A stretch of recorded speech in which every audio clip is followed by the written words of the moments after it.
It's not funny. Yeah? Oh, you got the. Oh, I got left. No, right? Hey.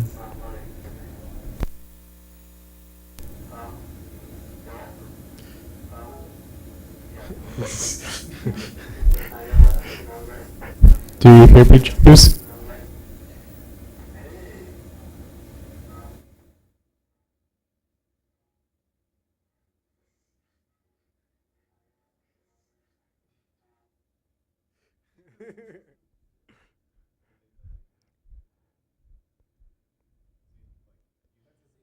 Oh, I'm sorry. Jeez. Oh.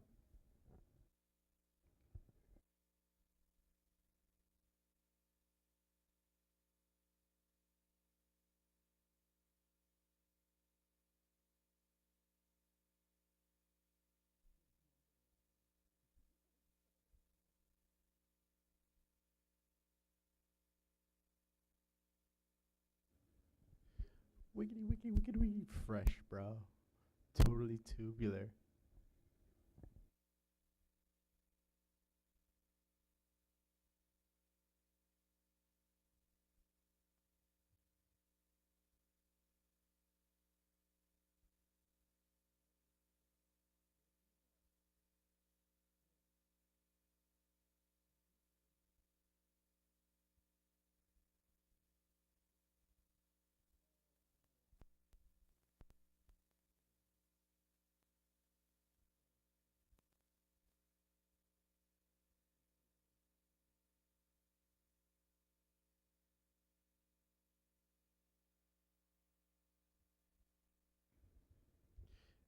Do I sound like I'm still rapping now?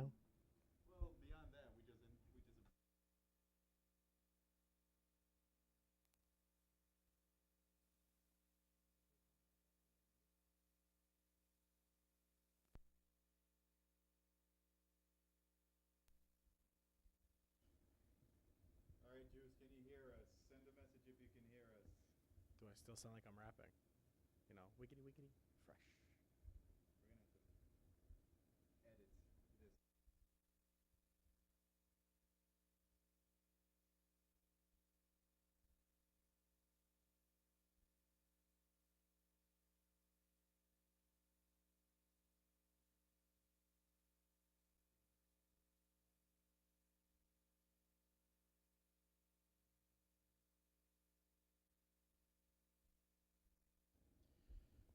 Can you hear me?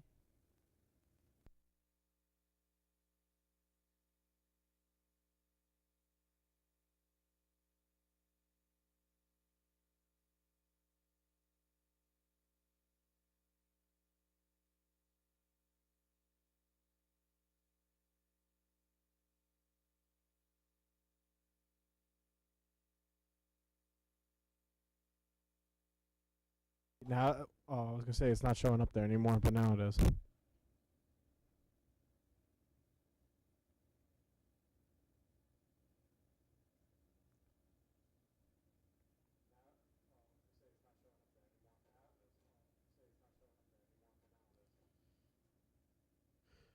Wait, let's check all the levels. So there's two levels there, all the way to the left, and then there's two more on the right.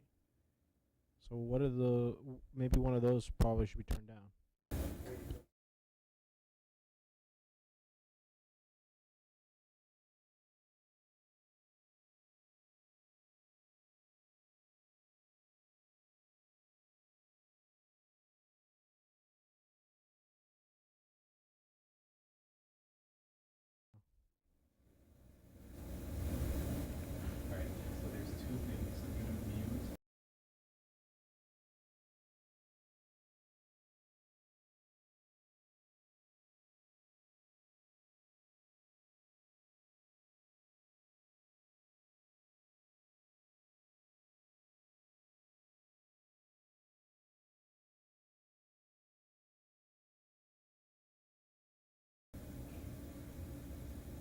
Mute the master. Oh, look at that. I'm going to try.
down? Yeah, we did. Test.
Hello.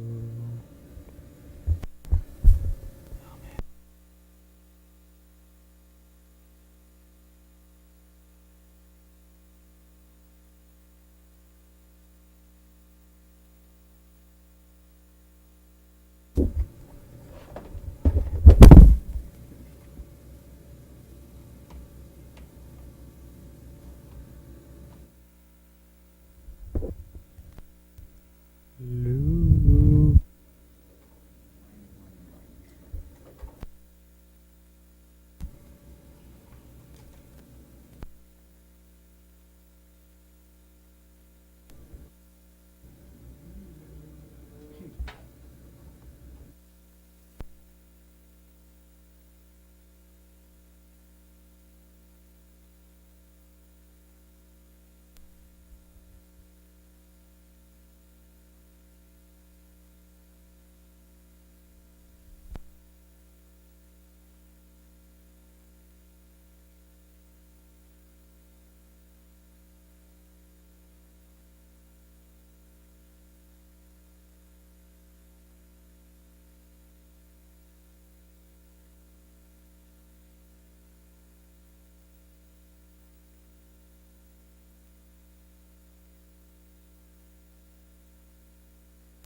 Oh, there we go. Please, Sean, be right.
So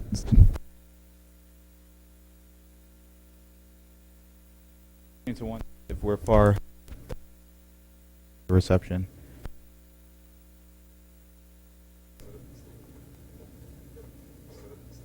Double. Lower stream here.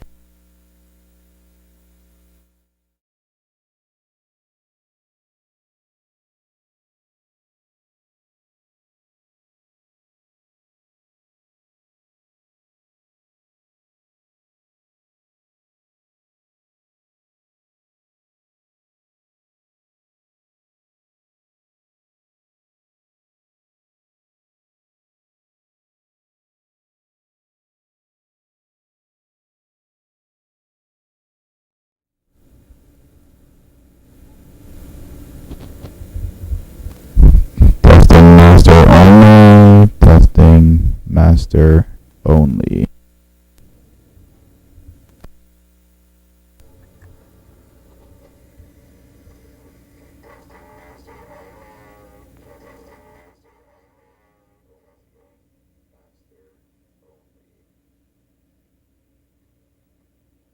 That one didn't echo.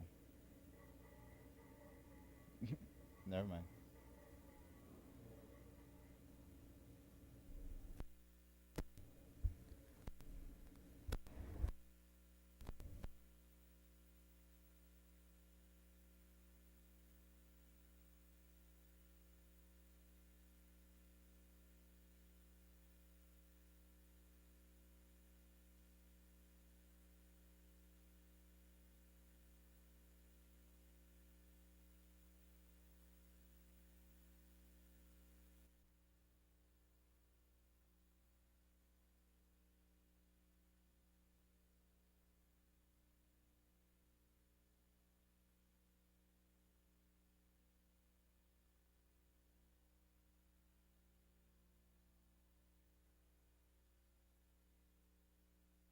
Test, test, test, test.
master and stream up, and number 1.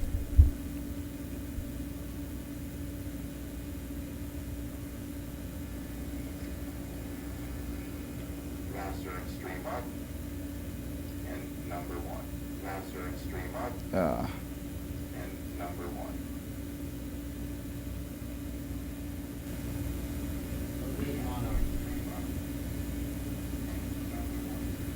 Is there anything going on?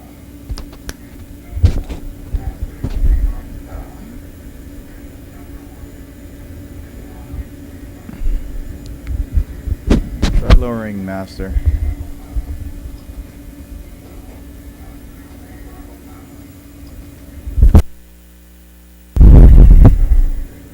Testing. Testing 1, 2, 3.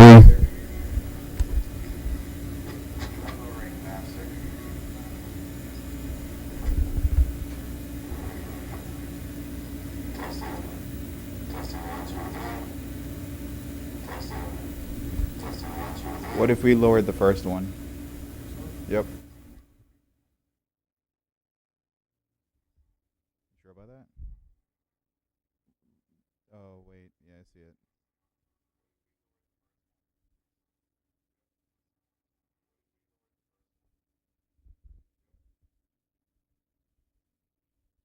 I didn't say anything. I waited until the echo went away. Let's lower the first one, or does it match? It matches the stream, doesn't it? This is what's applied to the stream.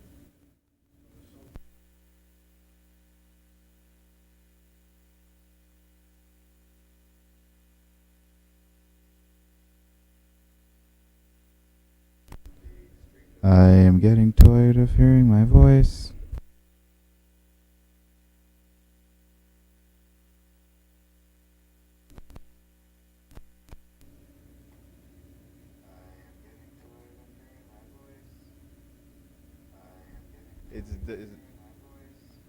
What is it?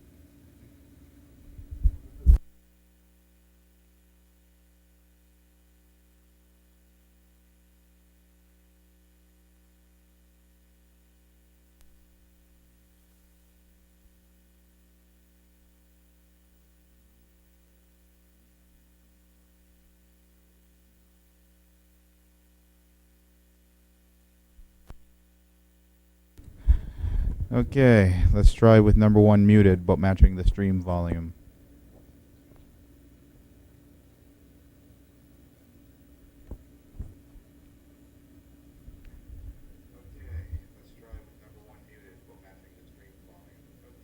Yeah. Why is it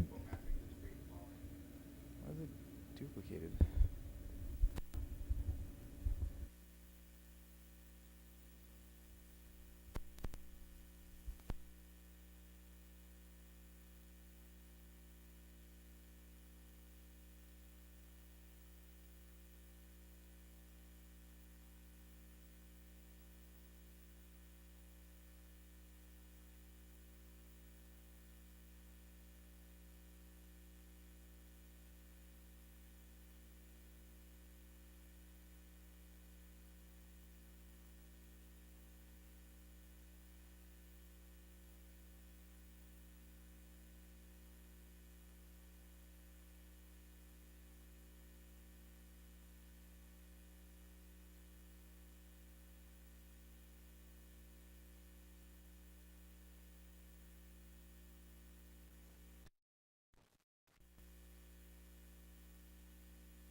Correct, we don't mess with the dials.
What'd you do?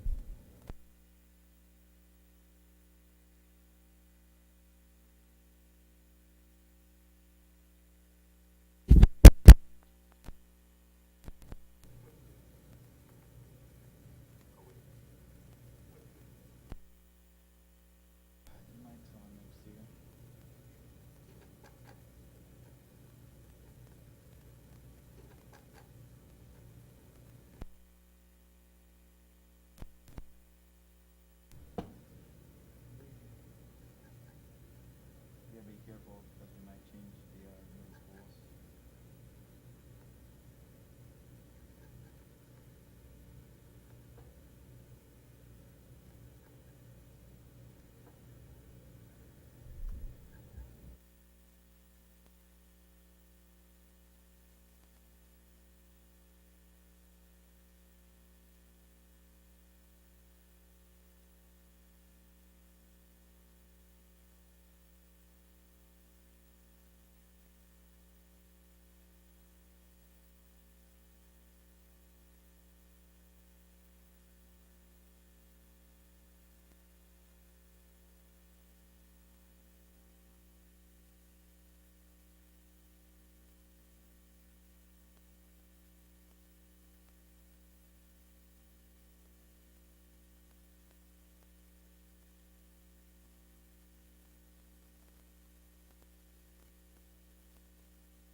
Hello.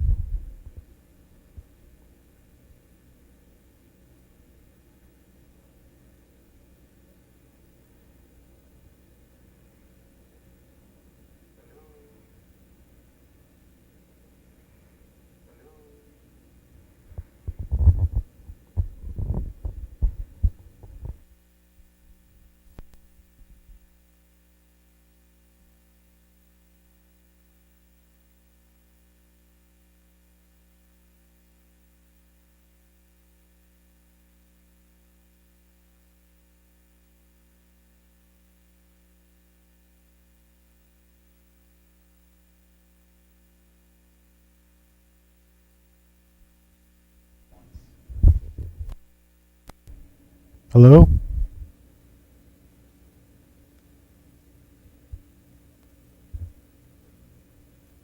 2 streams open, didn't he?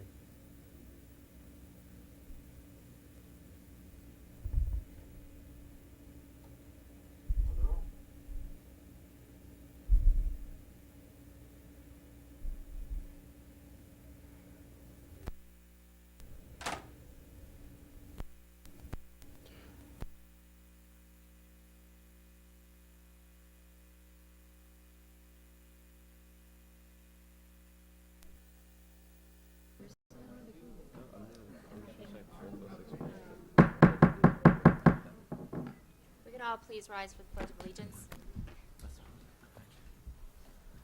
Pledge allegiance to the flag of the United States of America and to the republic for which it stands, one nation, under God, indivisible, with liberty and justice for all.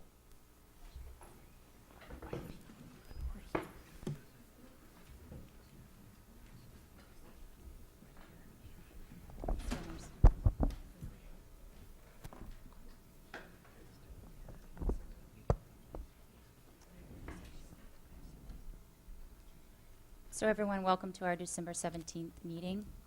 Yet again, I'm opening our meeting with a heavy heart. The Weston school community has suffered another tragic loss. Kristen Bleckinger, husband of our fellow BOE member Jacqueline and father of 2 children in our schools, died unexpectedly of natural causes the weekend after Thanksgiving. I would also like to offer my condolences to our Vice Chair Ellen on the recent loss of her mother. Please know our love and support are with the family and friends of the Bleckinger and Usinoff families. I would ask that you please join me in a moment of silence in honor of friends and loved ones lost.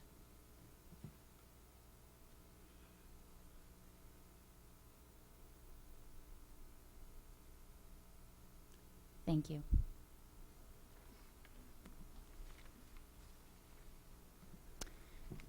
And so now we will start off with our first recognition. Well, it's my honor to recognize the incredible girls swim program. And I know, Coach Brown, if you want to come forward, please. We're going to do this together. We're playing Mark Berkowitz, Lisa DiOrio, and ourselves, because typically they're here for this. But, Coach, we don't know each other well, but I know your work very, very well. I live in Greenwich, which is a bit of a swim town, but Weston is, you are lapping them.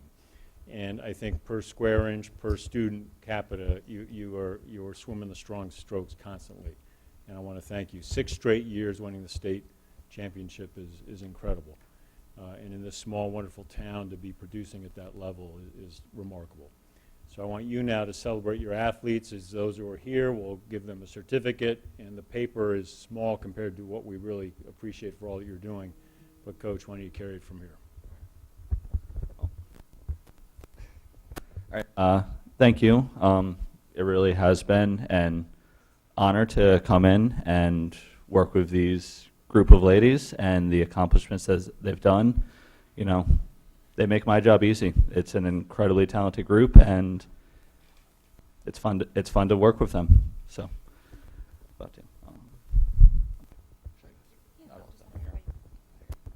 Amelia Gabagian, Allie Bradley. When your name's called, you get to come up here and stand forward. Kat Foster.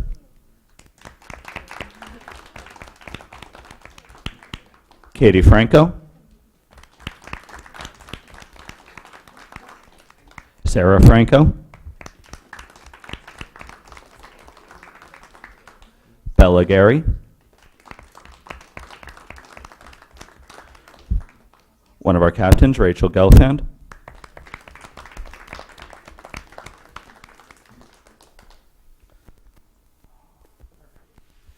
Leisha Sun. Another one of our captains, Charlotte Purceller.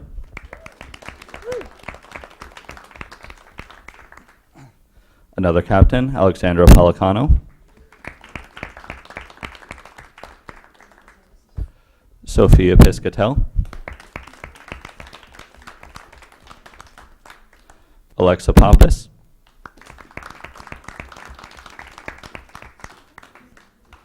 Haley Palshow.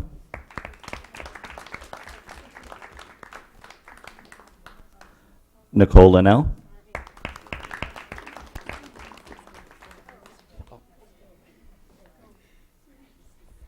And our final captain, Sam Kim.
May I have a motion, please? Sure. Move that the Weston Board of Education recognize the Weston High School 2018 girls swimming and diving team, Class S, state champions, and coaching staff. May I have a second? Second. Thank you, Ellen. All in favor? Thank you. Approval of minutes. Could I have a motion, please? Move that the Weston Board of Education approve the minutes from November 19, 2018 regular session. May I have a second? Second. Tony. Any discussion, any edits, comments? All right. All in favor? Thank you. At this time, it is public comment. I just would like to remind everyone that it is just that comment. We do our business in public, but it is not actually a public meeting for an exchange. But at this point, if anybody is welcome to come and address the board. Thank you.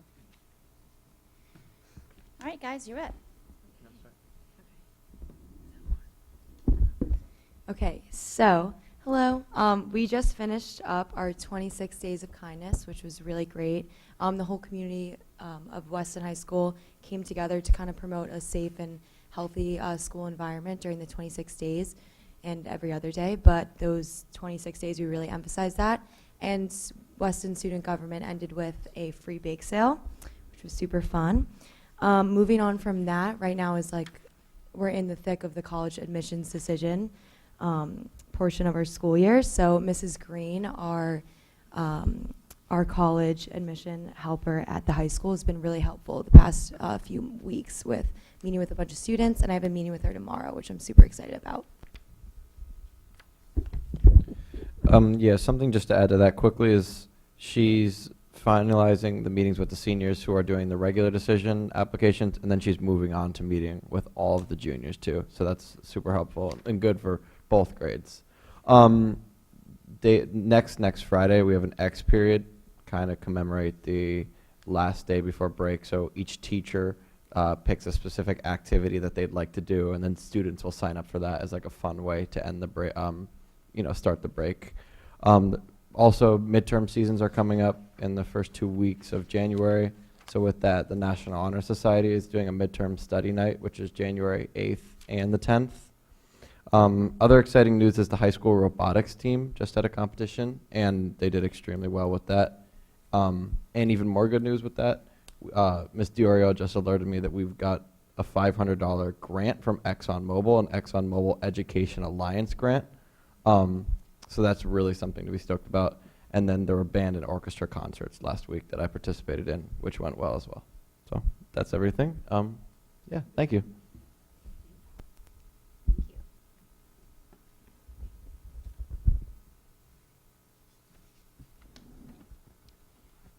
update on healthy learning environments, emotional intelligence. Mr. Rizzo. So while Mike and Adrian and Megan and Suzanne are coming up to the mic, let me just say a couple things, but then Mr. Rizzo will carry it.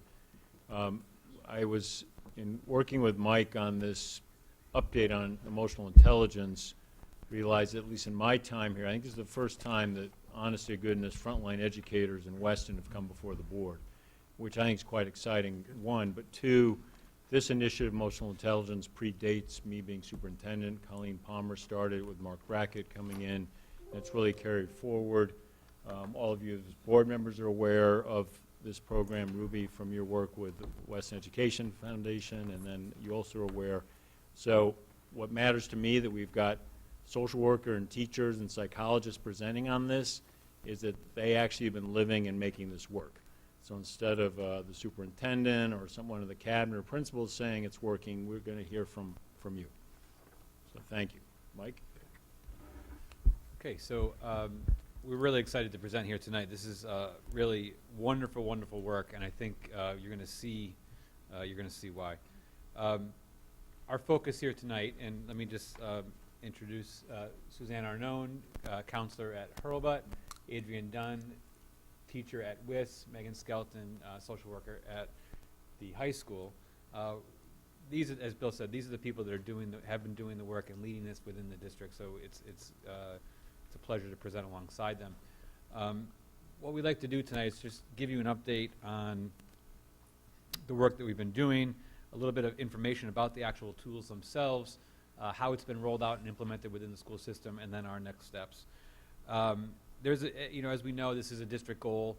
It's part of a healthy learning environment. There's increasing research on the importance of emotional intelligence alongside the more typical academic learning that schools undertake with their students. Yale Center for Social Emotional Intelligence is leading that research. All of the people at this table have been trained in that, as well as many other staff members within the district. And Megan Skelton, to my left here, is a fellow in this work and is continuing ongoing studies with the Yale Center, which is really a great asset to the district. The plan that we've embarked on as a district, there's a couple, it's here and there's a lot of information up there, but just in terms of highlights, I just want to underscore how thoughtful this plan was, and it's thoughtful for a few reasons. One, that it's very responsive to the different needs. You'll notice that different buildings and different buildings started at different times. Secondly, what Yale recommends, and you'll see it here, is that in order to get this done, you need to train the adults first.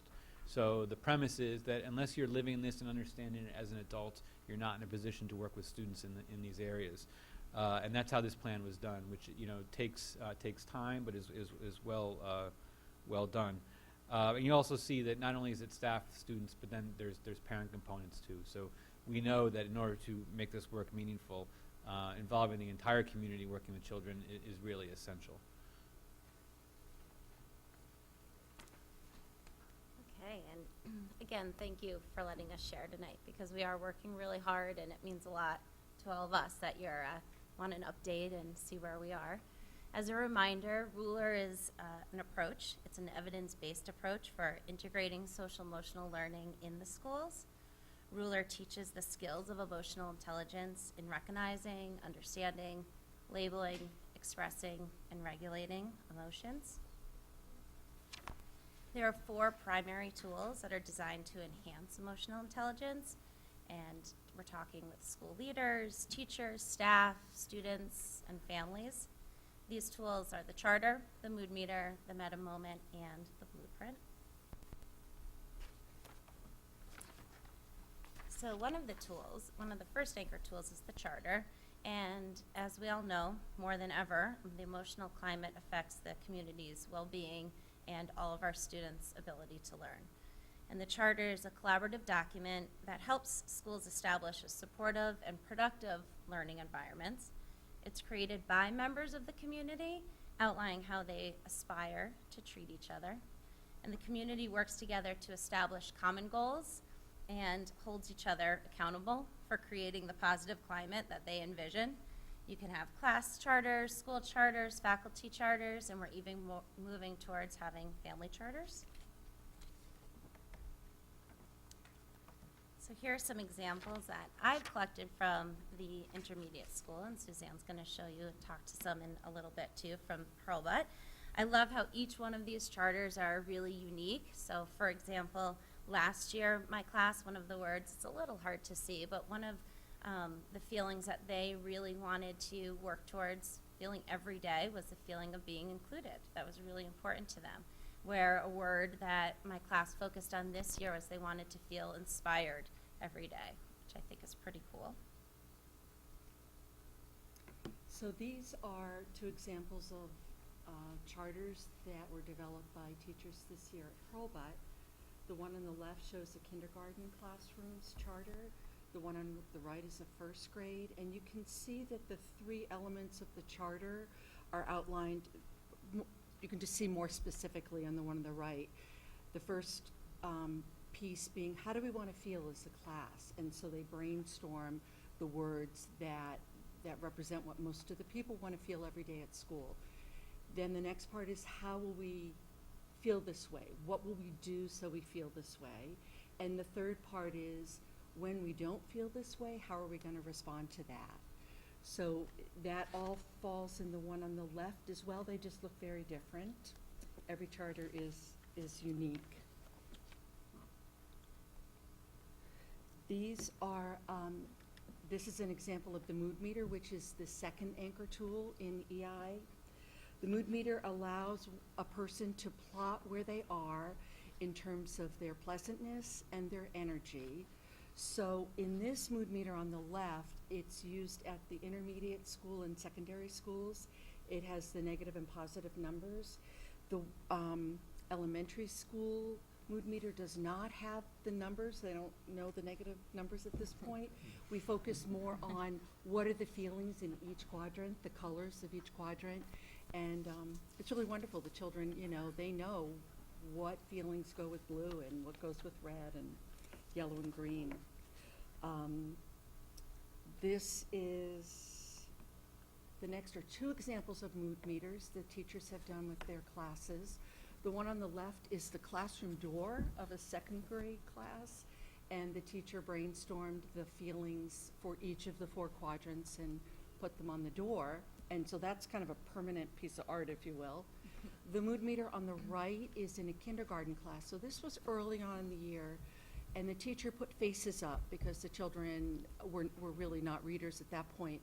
Now they're able to put a lot of feeling words on them because the children have started to read some words. You can also see above the mood meter that there are 4 containers that match the colors of the mood meter. Each child has their own popsicle stick that they've decorated, and throughout, well, 3 times a day in this classroom, they think about where they are on the mood meter, and they move their stick if need be. They do it first thing in the morning when they come to school, they do it after lunch and recess, and then before dismissal. So one of the great things about the mood meters too is that it gives the students the ability to really personalize these tools to really meet their own individual needs. And here's 3 different examples of different personal mood meters. All 3 of these happen to be on different students' desks. And you can see there are 3 very different ways and uses to use the mood meter. And it's a great way to increase that ownership and to really individualize this learning, where each student puts a little different spin on it. And as Suzanne was talking about too, each school is really finding, different ways to really move beyond just implementing this tool. There's so many different activities that make the mood meter really more of a living document, a living tool. So the idea, like on the left, moving through the day, through the different emotions, and the fact that it's a fluid process, that just because you're feeling one emotion at one point in the day doesn't mean there aren't ways that you can shift within that quadrant or move to a different quadrant. And also in the middle one, we took a little time to talk about what are different times in your life where we recognized and regulated certain emotions.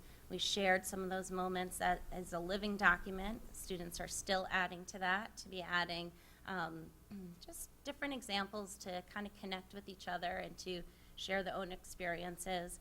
And one thing that we talk about a lot is sometimes the red gets this very negative connotation to it, where there's good times where you want to be in the red if you're really passionate about something or if you're preparing for a debate. So what are ways that you can channel some of those red feelings that may have some negative connotation to it to being a little bit more positive? And then on the right side too, it's important to continuously expand our emotional vocabulary, and we're adding new feeling words to a class mood meter that you would see there on the right. So the strategy wall is one more example of how the mood meter is really coming alive in all of our schools. And I know at Hurlbut and WIS and at the middle school, we're working together in smaller communities to teach and encourage the use of strategies to regulate those emotions within the quadrants. So maybe there's times where you want to de-escalate an emotion or maybe escalate a different one, as well as, again, shifting through those quadrants or maybe moving out of one quadrant to another.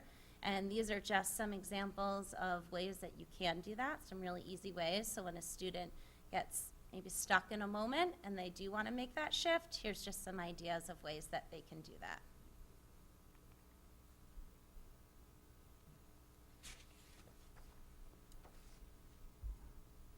We're going to glaze over the blueprint for now, but I could point it out now. So this is kind of part of restorative practice. So getting students, and we're using this on the upper levels, especially in the counseling department, where we have a few instances of having to work through conflict between different students, and this is a beautiful tool. So getting students to recognize when an incident happens, to step back, take a look at, what exactly happened? How did this escalate? What was I feeling? What were you feeling? And developing that empathy, and then moving forward to create that safe plan to better coexist. So again, I'm going to highlight that when the middle school slide comes up, but that's part of restorative practices that's super helpful for all. So it's already been stated that the rollout happened at different times for the different schools. Hurlbut was trained. We had our team trained the summer of 2017. So 2017 and 2018, we rolled it out with the staff. So this is our second year that staff, is much more familiar with it. Last year, I piloted it with a couple of teachers in grade 2, but for the most part, we did not do it with the students, and this is our first year with all of the students in the school being exposed to EI. So we started the year with the charter. We're now well through the mood meter. We've presented the meta moment to the staff, and some of the teachers are already rolling that out with their classes, but at our last PD, we really went through it with them, and they're prepared, those who haven't already, to roll it out after the new year with all of their students. And then the classroom guidance lessons that I do, also with my intern, Sarah Terry, we do, this just completely falls into the realm of what we talk about with feelings and emotions and strategies to shift and all that. So they're getting it there as well. These are some examples of how EI has been embedded at Hurlbut with transitions. So on the left, this is a teacher. The children have their book bins, and you can tell they're 4 different colors, which happen to match the mood meter. And so this teacher will say, okay, all of you with blue bins, grab your blue bin and walk back to your reading space like you're in the blue. And then she'll say, okay, red bin people, grab your red bin. Now, what would it look like if you were in the red quadrant? And so, so that's kind of one fun example of how it's just embedded in little things throughout the day. The example on the right is the mood meter with feeling words in it, and then there are little magnets that are anonymous, but the children know where they put them. So every time there's a transition, and this is a second grade classroom, every time there's a transition, the children are able to, if they want to, go up and move their magnet to the word that shows how they're feeling. So it was really fun. I was in there a couple days last week, and they just did, it was like, it's not like, okay, everybody stop and go to the mood meter, but they just did it. They just went over and they moved it, and they said, I'm really feeling this now, and then they went right back to what they were supposed to do. So it's becoming a very natural part of the day at Hurlbut. We've also been embedding it in instructional activities, reading, especially during read-alouds. It's great. You can talk about, you know, how the characters are feeling, but then carry that further.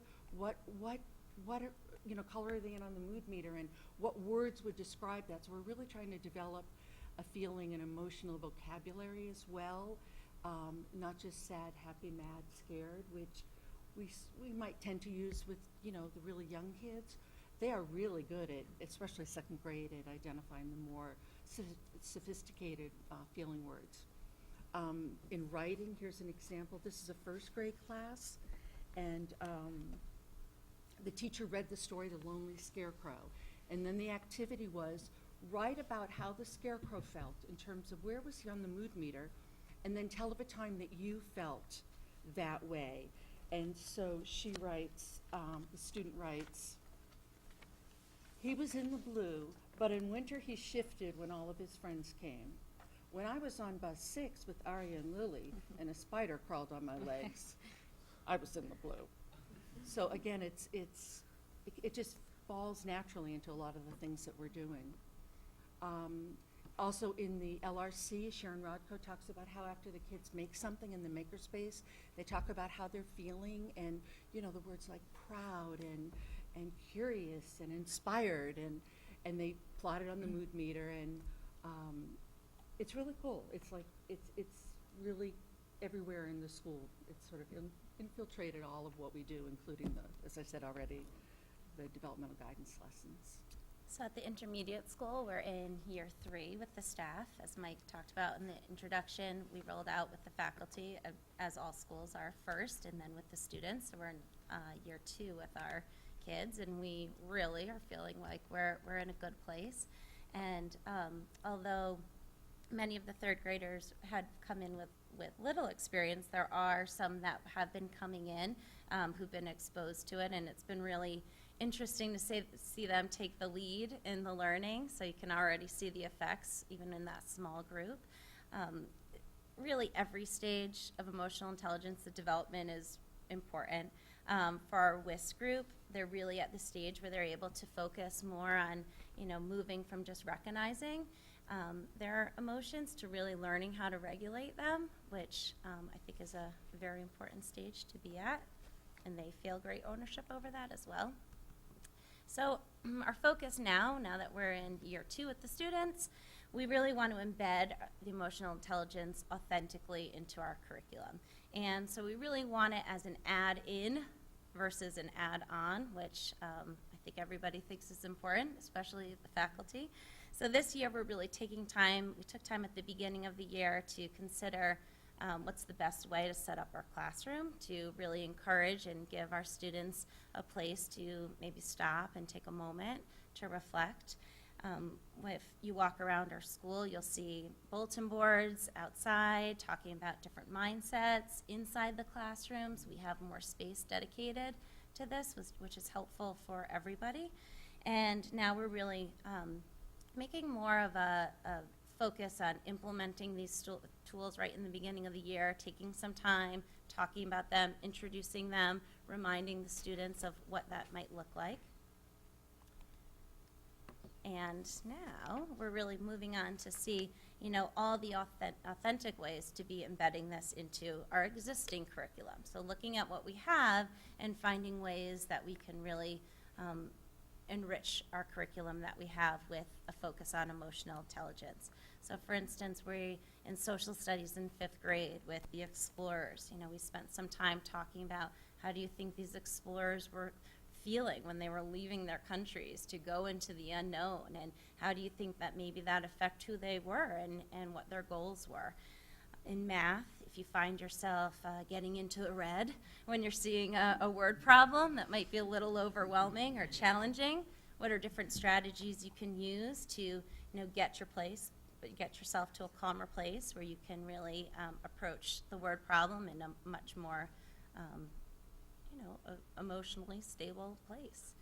Obviously, I talked earlier too with the persuasive writing when we're talking about, you know, we teach students how to debate And what better way to integrate emotional intelligence to talk about having respectful debates and how conflict is a part of life and conflict can move you forward, but at the end of the day, you want to do it respectfully and in a kind way.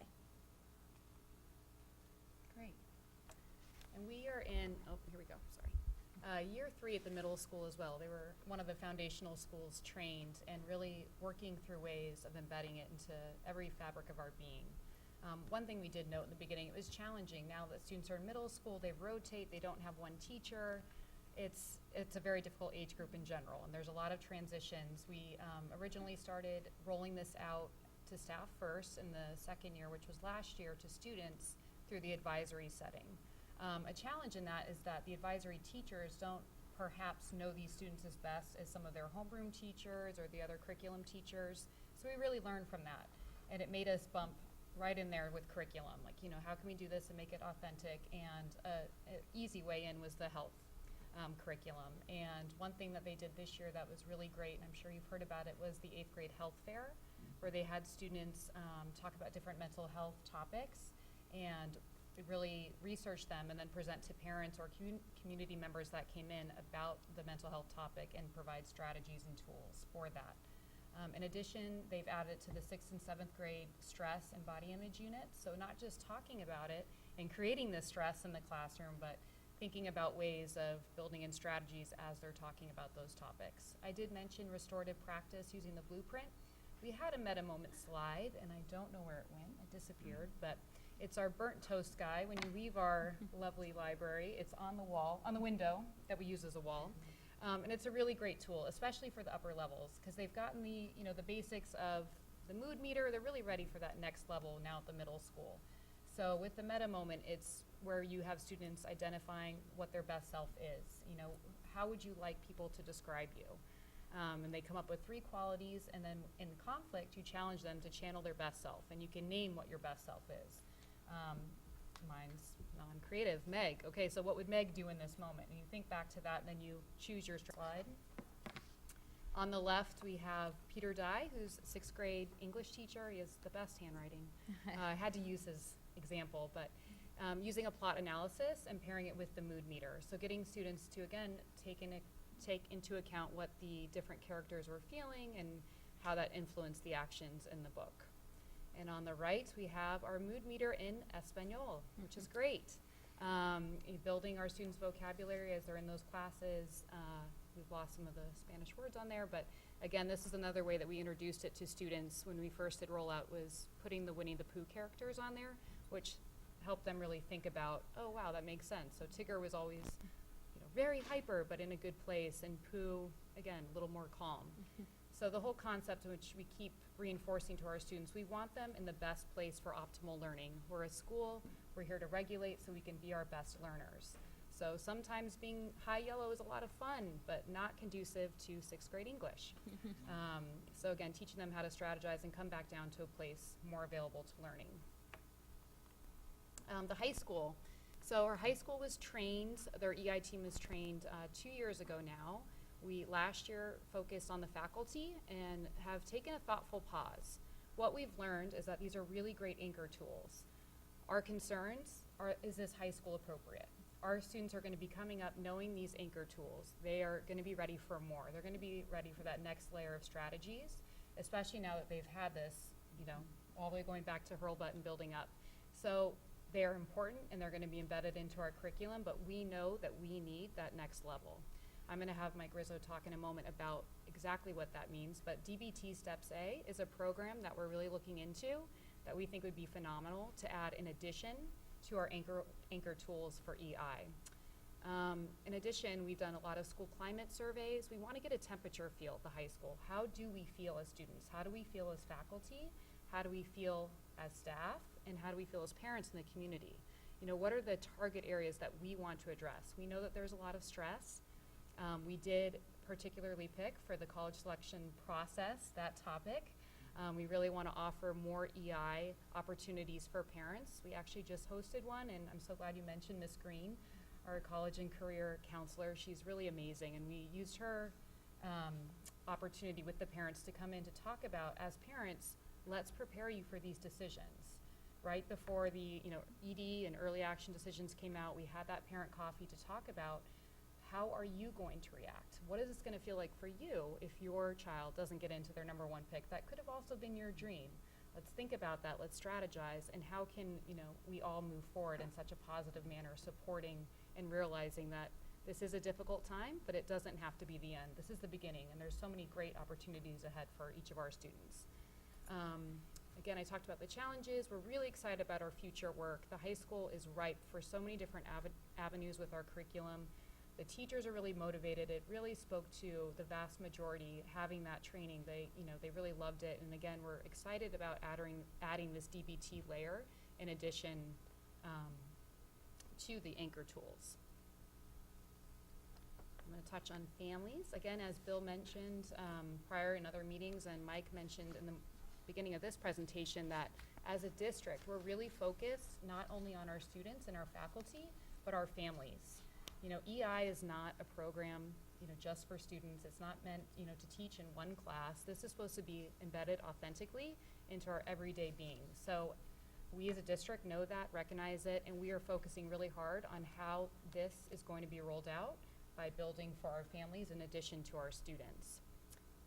And that'll look differently, and some buildings might combine. We might have some, K through 12 events like we did last year with VIP and THEC. Mike Rizzo is also going to speak to that, but we are looking forward as a district to how we can address this as a community in a thoughtful and sustainable way. Again, just these tip sheets. Another thing that we're looking to do and to build into our new website is an EI section for our families and for anybody really to access, so they can get the tools at any point. If we have a different topic or a talk, we're going to tape it, have it on there, so if you miss it, you can log in and see the training yourself. One thing that I was very fortunate to have through the fellowship was early access to the Ruler family material and curriculum that they've been developing. I volunteered my family. We are in year 3, and it's been quite the journey. I have been tested by my 6-year-old daughter quite a bit. She is very adept at identifying everybody's moods in the house and labeling them. But it's been really quite rewarding, and I have to say, you may think you know a lot until you really go through this. Then you question everything as a parent. And I think it's the most important job on the planet and the most stressful one. So as much support we can show our parents and our families, it's imperative. And there's a lot of great resources out there, so that is a huge priority for us. And I know firsthand the tools that they're developing from a systems perspective, like looking at the most stressful times of day in your home and then implementing strategies for that. It's been life-changing for me. It's a challenge every day, but it really has impacted us greatly. So I look forward to sharing that. So there's been, as you've heard, there's been a tremendous amount of work that's taken place. The fact that these ideas and these principles are embedded into our daily work, into our curriculum, the teachers are owning them, that our mental health, our counselors and psychologists and social workers are using these strategies, that our kids are able to articulate how they're feeling and then solve problems using that language is really, really tremendous. Looking at where we can go from here, one aspect that Megan mentioned was a wellness program. It's called DBT Steps A. It's a skills training for emotional problem solving. That's what STEPS means. And through that training for emotional problem solving, students are gaining additional strategies, how to regulate their emotions, how to solve problems, how to understand you can feel a certain way and you need to move on and continue your work as a student. So there's actually a grant that is being considered by WEF right now for that work. We're very grateful for that collaboration thus far. It's been great conversation, and we're hopeful that can come to fruition soon. As Megan mentioned, we are looking to expand our work through a regional emotional intelligence team, looking at area districts who are doing this same work. As I said earlier, there's a lot of research, there's a lot of importance being placed on this in surrounding towns. How can we work together to help do this, particularly at the secondary level? I think that the challenge that's been outlined here at the middle school and then even more so at the high school is a very common challenge. As students become aware of the words, they understand how they feel, what do they do about it, and how do they actually use those skills in closer to real world situations as you get into those grades, larger problems, higher stakes. Embedding it into the curriculum is an ongoing work. And I just happened to be at a faculty meeting.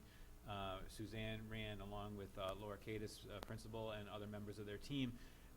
Great work. Staff standing up, giving examples about how they're embedding this work into the curriculum. There had to be 6 staff members that just stood up and shared a quick blurb on how they were doing that work. Really, really good stuff. And then, as Megan said, looking into the possibility of expanding our role as a change maker district with Vip and Thec, who presented to the district last year. Can we use that momentum to keep this work going and maybe bring Vip in to help us with that? So there's a lot of opportunity here to expand this work. And I have to say, coming in and being up here is really a treat for me, because I'm stepping into a tremendously successful situation in regards to this work, and it's just the passion and the knowledge that this team has, that the teams have in the building, is really, really impressive. So with that, thank you, and we'll take any questions.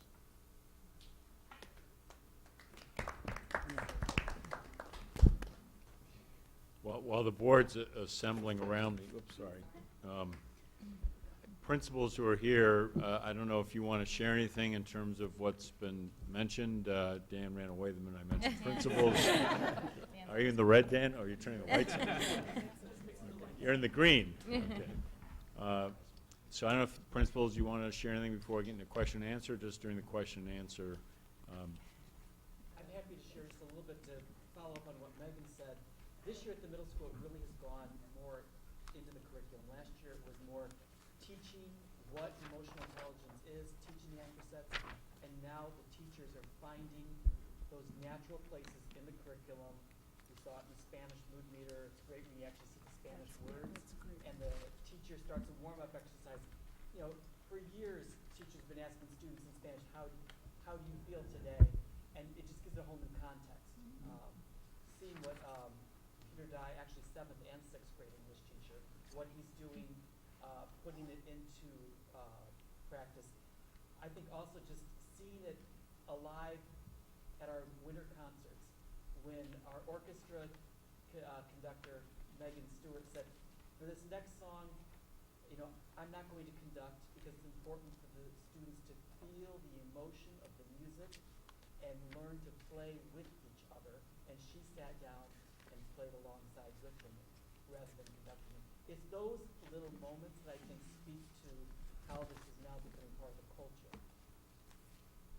Yeah, I would agree with that, and I think this is, as Adrian said, this is in a really great place. This is our 2nd year with the students, so the curriculum connections are happening, but also the whole environment in the classroom. So they're really you're taking that time to create those spots where maybe students can take a meta moment, or they need to think about where they are with their emotions right now. So there's just a different feel that's happening. And this was our first year with our 3rd graders doing it, so they got to do this the second time, the first time. So it's been, I think we're really been growing in a better place. And parents are asking for more information about what we do with emotional intelligence. So sharing that certainly at all back to school nights and things like that.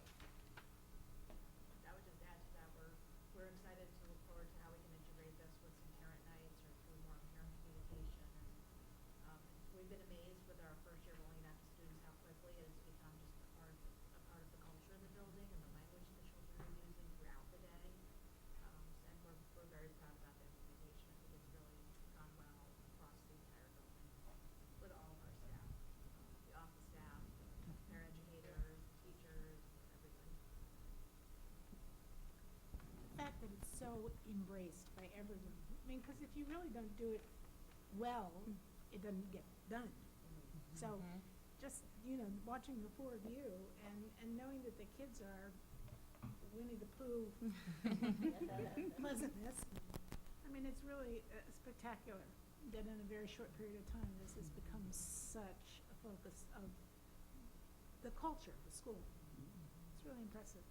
You know how important this was to me, so thank you. Please keep it up. I'm so excited to hear the updates. Thank you. Gina, we should have a mood meter at our committee meetings. Should. Yeah. We could get you. At our next board For the- workshop, we can for the create a board or board for the charter. administrators? I think for everyone. Just in time for budget season. It's a great piece of work.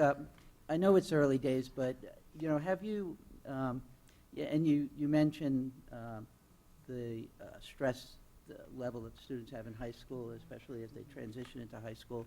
Have you thought about changes or things that you want to add in the earlier years to maybe better prepare students once they get into that transition into high school and through high school? I know it's still early days, but have you No, thought we about have. It's a big forefront is the stress and anxiety. Right. And so how we can help every age level. Transitions are hard for students. Right. That's always our thought process is how can we help, back in these early years all the way up, 8th grade to 9th grade, that's a big transition. Right.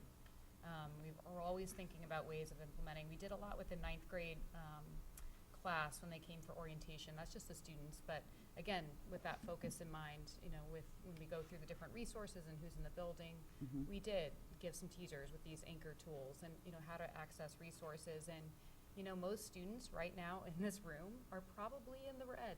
You're freaked out. This is the first time you're at the high school. You're seeing Right. very big bodies Yep. and using that language. And we did have I had a few students that came down like, I'm so glad you said that. I thought I was the only one. And as they met their counselor, it was a really nice segue. But I think that's an ongoing challenge is how we can do more and do better. Yeah, because I guess the hard part is while you could evidence how someone feels, it's very hard to evidence ultimately how they're coping, right? I think ultimately that's the end game, but it's also very hard to evidence as well. So I'm thinking of a student that I've been working with, and he's in 2nd grade, and he struggles emotionally coping with frustrating situations. Math and writing in particular are difficult. And so because of the mood meter, he can now say where he is. He's like, I'm in the blue, I'm in the red. And then our latest conversations have been about, well, when you're in school, being in the green is really the best place to be. Because when you're in the blue and when you're in the red, your brain isn't open to learning. It's focusing on these, sort of these feelings that feel bad, and you're not relaxed and calm. Like when you're in the green, that's when your brain is most ready to really be learning new things. And it's just been such an interesting tool to have these conversations with a 7-year-old about. Sure. And his first response, the first day we started talking about it was, I don't like to be in the green and the yellow. I like, I only go in the blue and the red. So, he's now on this path, I think, where he's going to learn about this. He's going to learn that, you can be in the yellow, you can be in the green. If you're in the blue or the red, you can do something or certain things or ask an adult to help you shift. And I think that's a really important piece of understanding that our kids maybe don't automatically get, that you don't have to stay angry or sad. You can shift, and you have the power to do that, if you know your strategies or someone who can help you.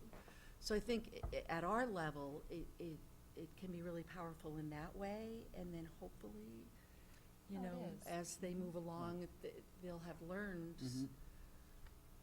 Right, especially at the high school, I could say, you're not what you feel. Like a lot of students like, well, I'm anxious, I'm stressed. Like that's what you're feeling right now, but you are not prisoner to that. And counselors are using that, I'm using it on a daily basis, multiple times a day of, okay, so let's identify some ways we can shift. Because you're not just anxiety, you're not just stress, you're not just anger. But as a whole, I think the question is, like, how can we better address that bigger population of kids? And that's something we're constantly racking our brain at the building level and also on the district team. I mean, I hope you see a trend moving, like these kids as they're going up where just opens the conversation.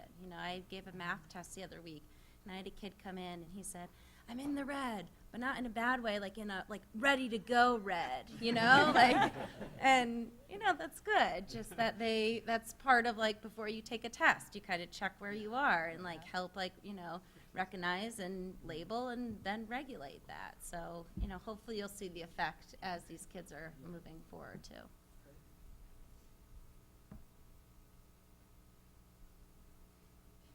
hold it down.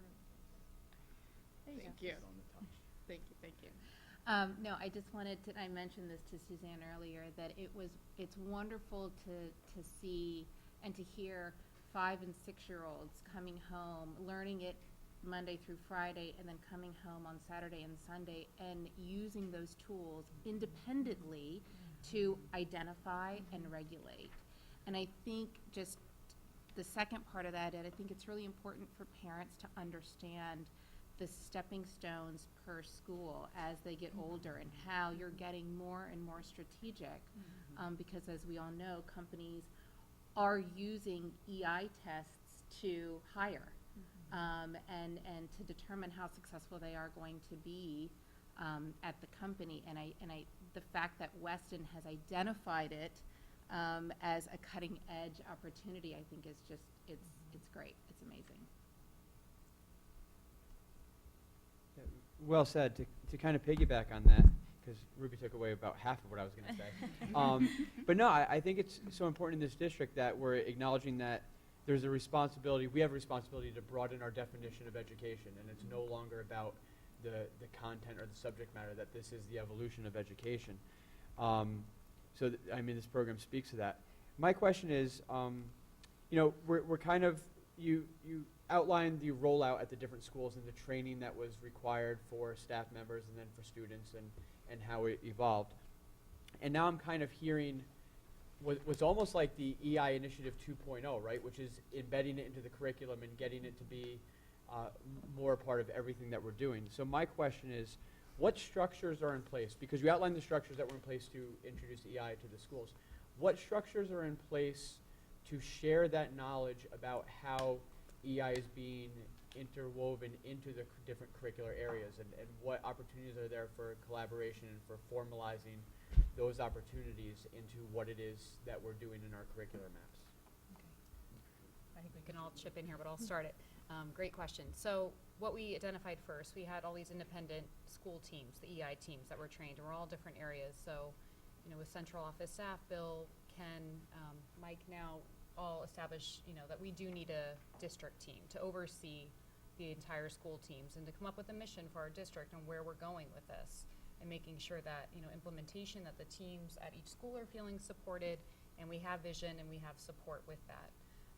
Ken, who obviously with curriculum has been great. We're already thinking about CILs per grade level, talking with them even before the year starts, thinking about, all the different curriculum, how it's going to be embedded, and helping our new teachers, helping the existing teachers, if they haven't already done so, to ensure that it is getting in. So we have the curriculum level through the CILs, through our district EI team, in addition to just making sure that everybody is trained and everybody's doing it. It's slow. We don't want to push it too much. We want it to be authentic. You don't want it to come across, if we have staff that are struggling. One thing that Adrian has said at the WIS, that they do a great job of being like buddies, EI buddies. So if you're really struggling with how to do this in a class, call a friend, call a colleague. We'll come over and we'll help you.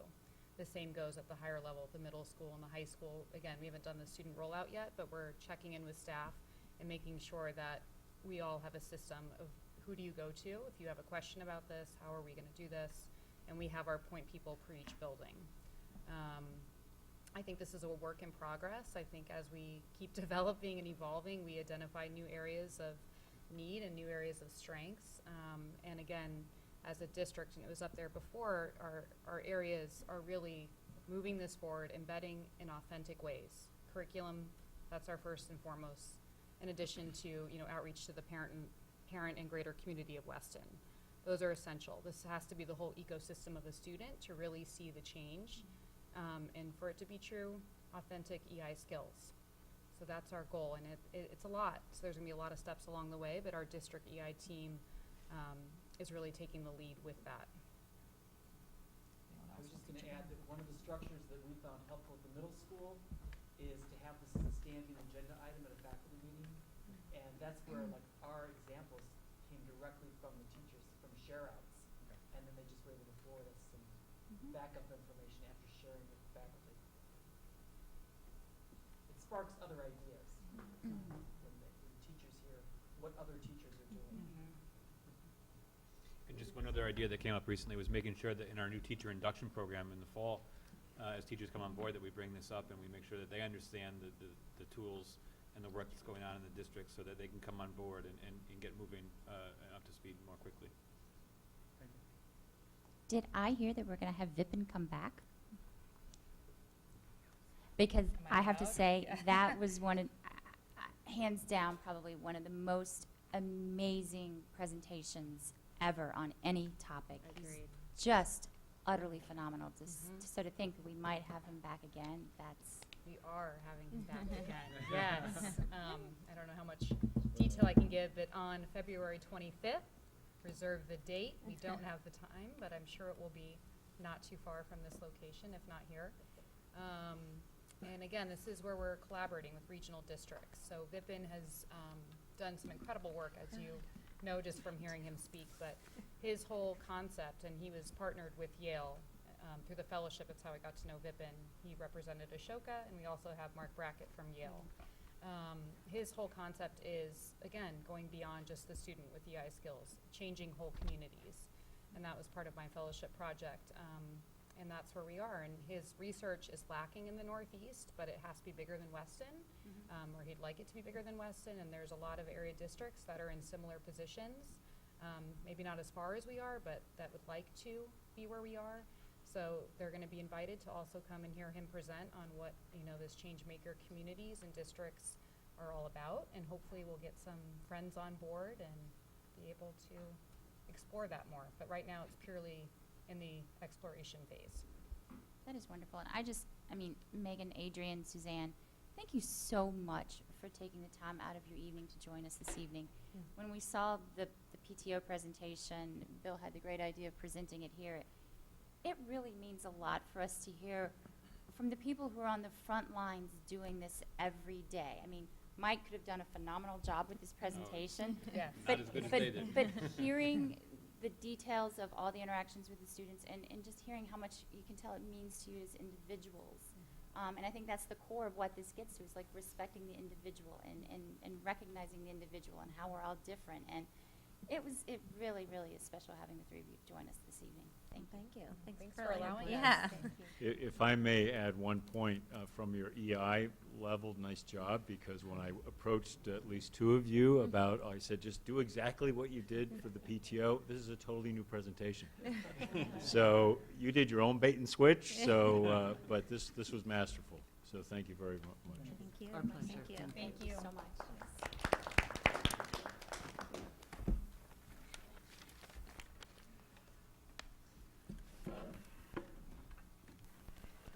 And we're going to...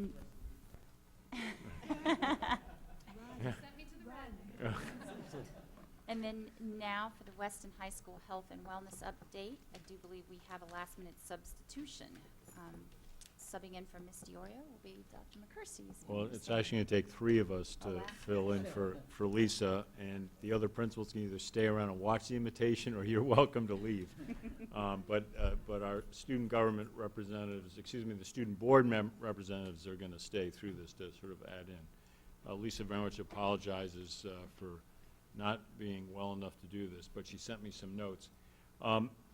This update is on health and wellness writ large at the high school.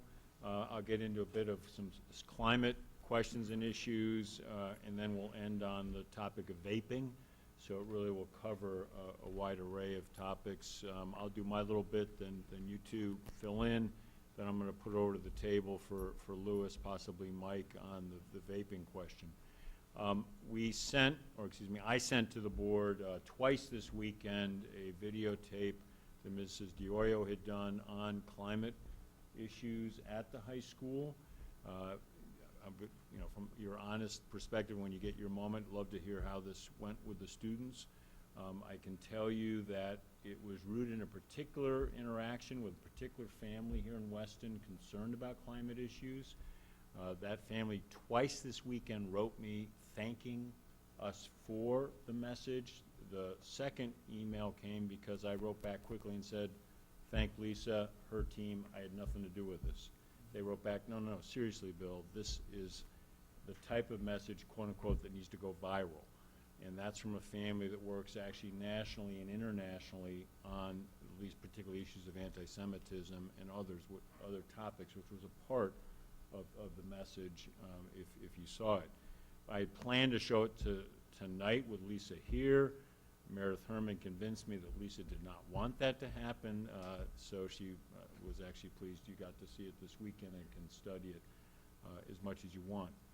That's a very serious message, and Lisa has cared deeply about these issues for a long, long time. It wasn't just this recent interaction with a particular family, but that family came in a very constructive way and said, here's some concerns. They've had students in this district since they were knee-high, a graduate, and now another student in the system. I'm not going to say where because it's such a small district, you can figure things out. But very committed to how do you address the climate, what are you thinking about? And so the video was one of those things. At the end of the video was a new tool, and that's a phone number, and thank you, Craig Tunks, for helping Lisa with this, but a phone number that students could call, and it's already, since going in Friday, been put to use, which I'll come back to. And it's not an emergency call-in line, a crisis call-in line, but it's one about climate or other concerns that students may have about what is happening at the high school. Beyond that, Lisa wanted me to highlight the work of Randy Green. We've talked about that, the work she's doing right now with all of our seniors. 99% of our students go to four-year colleges. It's been that way a long, long time. It's a tough time, though. That's where we really are like very, very few schools in the country. Such a high percentage of our students are focused there. Have put a lot into these couple months, particularly these couple weeks. I think 80% of our students apply early decision, early action, and those decisions are now. And so students are going through what's that best match. What I would love our students to focus on is we now know very clearly 2 years running, class of 2012, class of 2013, 100% essentially graduate within 5 years. That means that you find that match. It may not be that initial decision, but a decision is going to come that is right for you. But Randy Green has been, we think, and I'm not overstating it, superb early on in trying to help students, help families, and all the rest. Let's be clear, we've just today and the last couple of days had parents we've struggled with on this. We've had parents raising their voices to our guidance counselors such that we've had to ask those parents to calm down. We've had a situation where even the students have come back separate from their parents and apologized. So this is a high anxiety time, more so I think than it should be. Giovanni and Philip, to use their last names, assistant principals, as Lisa wrote the notes, have been running focus groups on climate more generally. There's a climate survey that will be going out shortly to students and staff in January, February. I've mentioned the video. And we have an alum who actually was a student of Lisa's, and I'm not going to say his last name correctly, but Eric Weinheimer, am I close? Who, while a student at the high school, went from being of sight to blind and is now internationally known for writing about and climbing Mount Everest as a blind individual and being a phenomenal role model on that. He's been back and has been back to Weston and may come back soon again, truly inspirational in what he tries to do in terms of climate and commitment. Last couple of things before I turn the mic over is vaping is a real issue. It's an issue in all of our high schools. It's seeping down into the middle school. We're not alone in that at all. There's been some recent federal rulings that we hope will help some. Frankly, some of them did not go far enough for us as educators. But this is a real challenge now for anyone working with anyone in the middle to high school age. We are well aware of it. We'll, in a second, talk about the policies we have to remind the board of that. We may need to dig more into our policies. But just so you know, the call-in line was an attempt to provide helpful tools on climate. Well, a call-in came in about vaping going on in the buildings, and that enabled the administration to intervene. And that was helpful because I was students saying it's important that we be a healthy high school, and frankly, the amount of vaping in certain parts of the high school creates discomfort, creates unease for students. And when we can have peers trust us enough as adults to intervene for supportive reasons, you know, that's a plus. Let me see if you two want to add in anything to what I've said, anything from climate through the videos, into the vaping topic, and then I'll pass it over there. You know, feel free. This is a chance for you to be that open, honest leader Yeah, that I no, encouraged you to be when you signed on. Yeah, no, so absolutely. Just one thing I'd start with the video.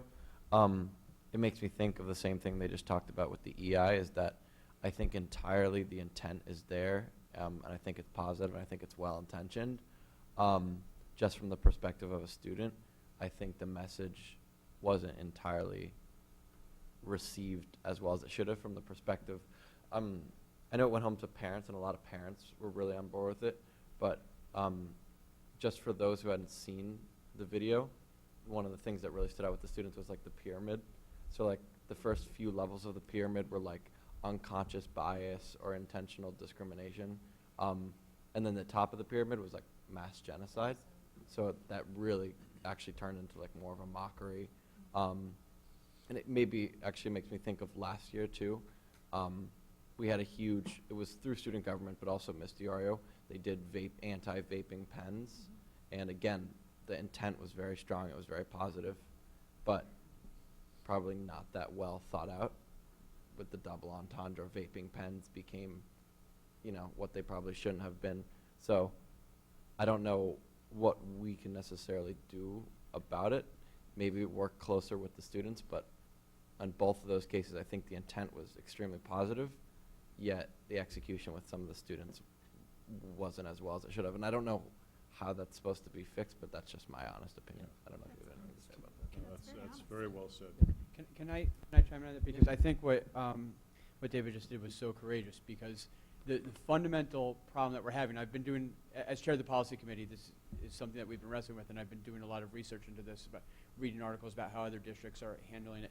And fundamentally, the challenge is that the way we're attacking the vaping issue is adults telling children or adolescents or young adults how to behave and what to do. But everything we know about child psychology says that they are they're at a time in their lives where they're programmed to not necessarily listen to our perspective.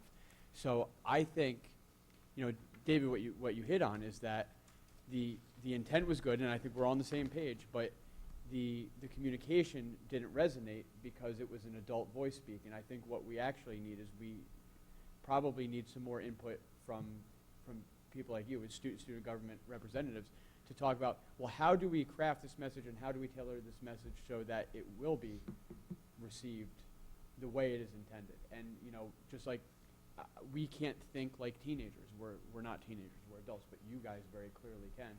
And I think that that's the next step to the collaboration is changing the message so that it's not us talking down to them or telling them what to do, because we know, I mean, when we were that age, we probably didn't always listen to what adults were telling us to do, and we just know that that's the nature of the relationship. So, but sitting here, quite frankly, saying that to the board and the district administration and everything was very courageous, and I think it needed to be said, so I appreciate you saying that. Oh, just to add, so student government, we tried to do a little student-run initiative last year with vaping and like against vaping. And so we did Vaping Day, which turned into Miss DiOrio handing out the vape pens, which are the anti-vape pens. So, whoa, No, well, it's the same thing, because, yeah. Lies the major conflict, right? Yeah, it didn't, it just like David said, the intent was really great and positive, but it wasn't well received by the kids.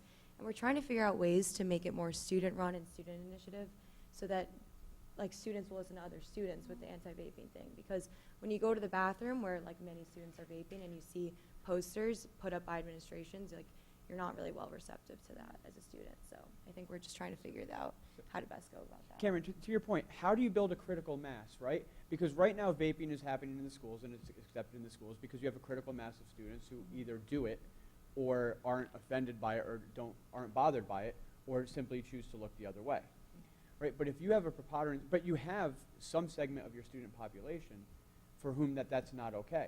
And really what you need to do is you need to build a critical mass, and you need to get that percentage of the students for whom it's not okay to such a number so that it becomes socially unacceptable to be engaging in these activities. So how do you build that number? Because I don't even know what number you'd assign to it, but I would say maybe 10, 20% of the students, whatever the case may be, think that vaping is terrible and shouldn't happen in the schools and everything. But you really need that number to be well over 50% if you're going to turn the tide. How do you, what are your thoughts on?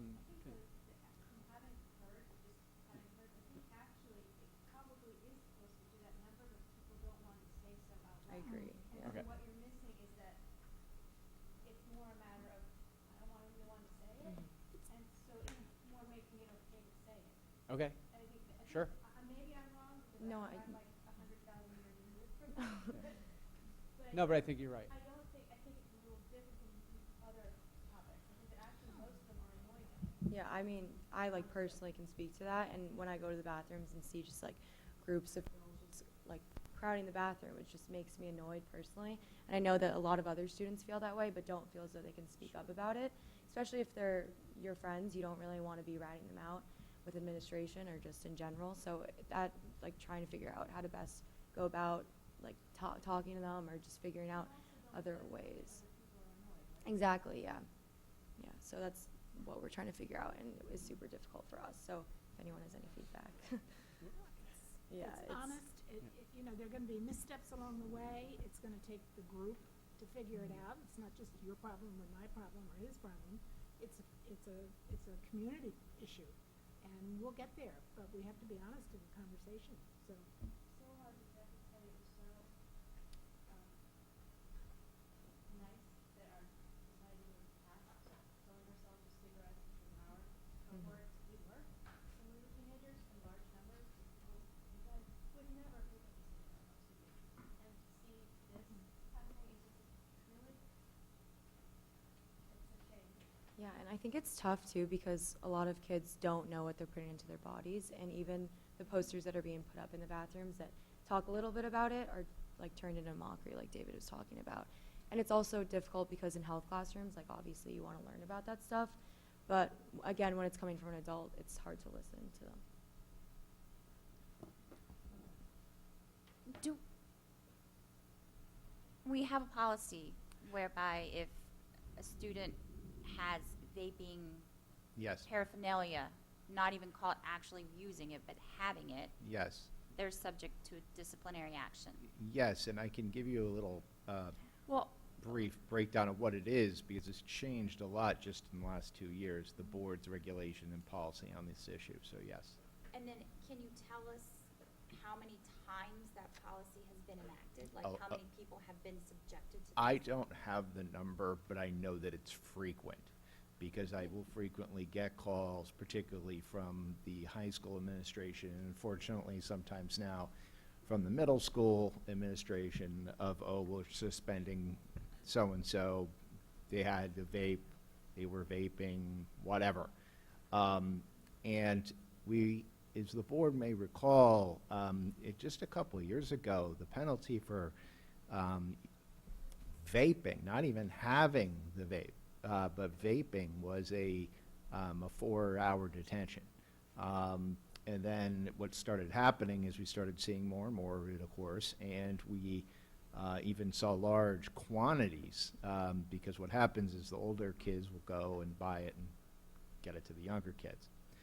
So the board changed just 2 years ago the policy for a multi-level disciplinary action system.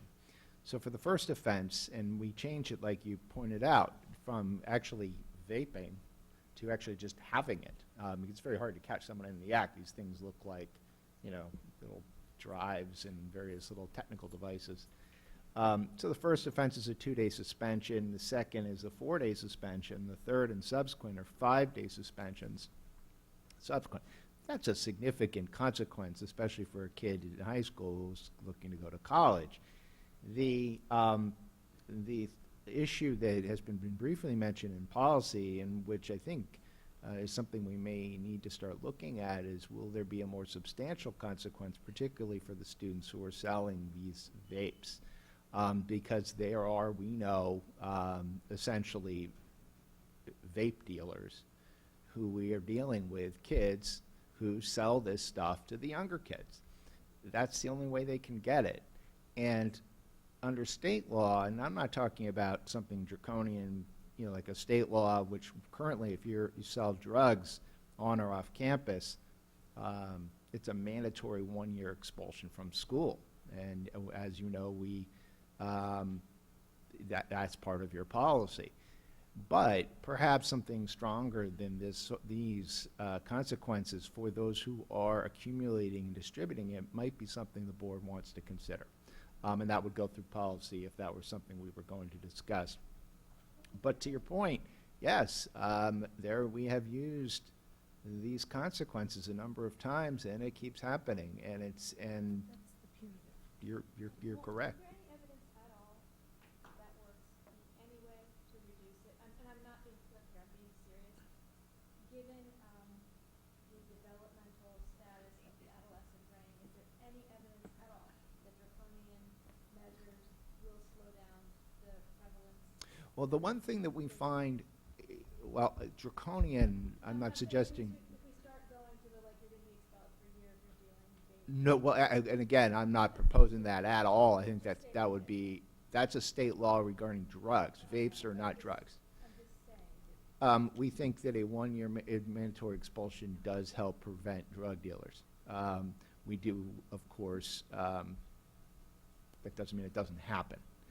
But I think that is a significant consequence. I by no means am proposing, and please, I know we don't have a newspaper anymore, but don't let it be said that the administration is proposing a 1-year expulsion for that. What I'm saying is there might be a higher level consequence, just as there is with drugs, for someone who sells and distributes and someone who uses. That's all I'm saying. One of the most potent, I will say, one of the most potent things, not weapons, tools in our toolbox that we have to deal with this kind of behavior is athletics. Because when a student, and I have found this over and over again, might be facing a 2-day suspension for something, but all of a sudden now they're not playing for a couple weeks, that hits home. And if it is an athlete, and the athletes are absolutely barred from vaping, though we know that some do, and they are caught, they have to suffer an athletic consequence, which we have found is very effective. So, that is another avenue that we may want to go down in looking at what are the consequences that are dished out by the athletic department for violations of the chemical health policy, which applies to students.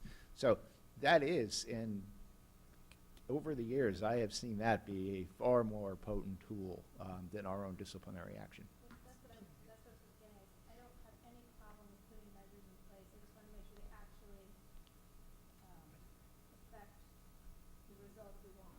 Right, and part of it also is enforcement. I mean, we can put in all the rules we want, but if bathrooms, we can't put a camera in a bathroom by law. No, nor should we. But we also don't have the manpower to be constantly policing bathrooms either. So it's very hard because, as was pointed out, kids don't want to go and they see their friend or even a friend of a friend. They don't want to rat them out. I mean, I get that.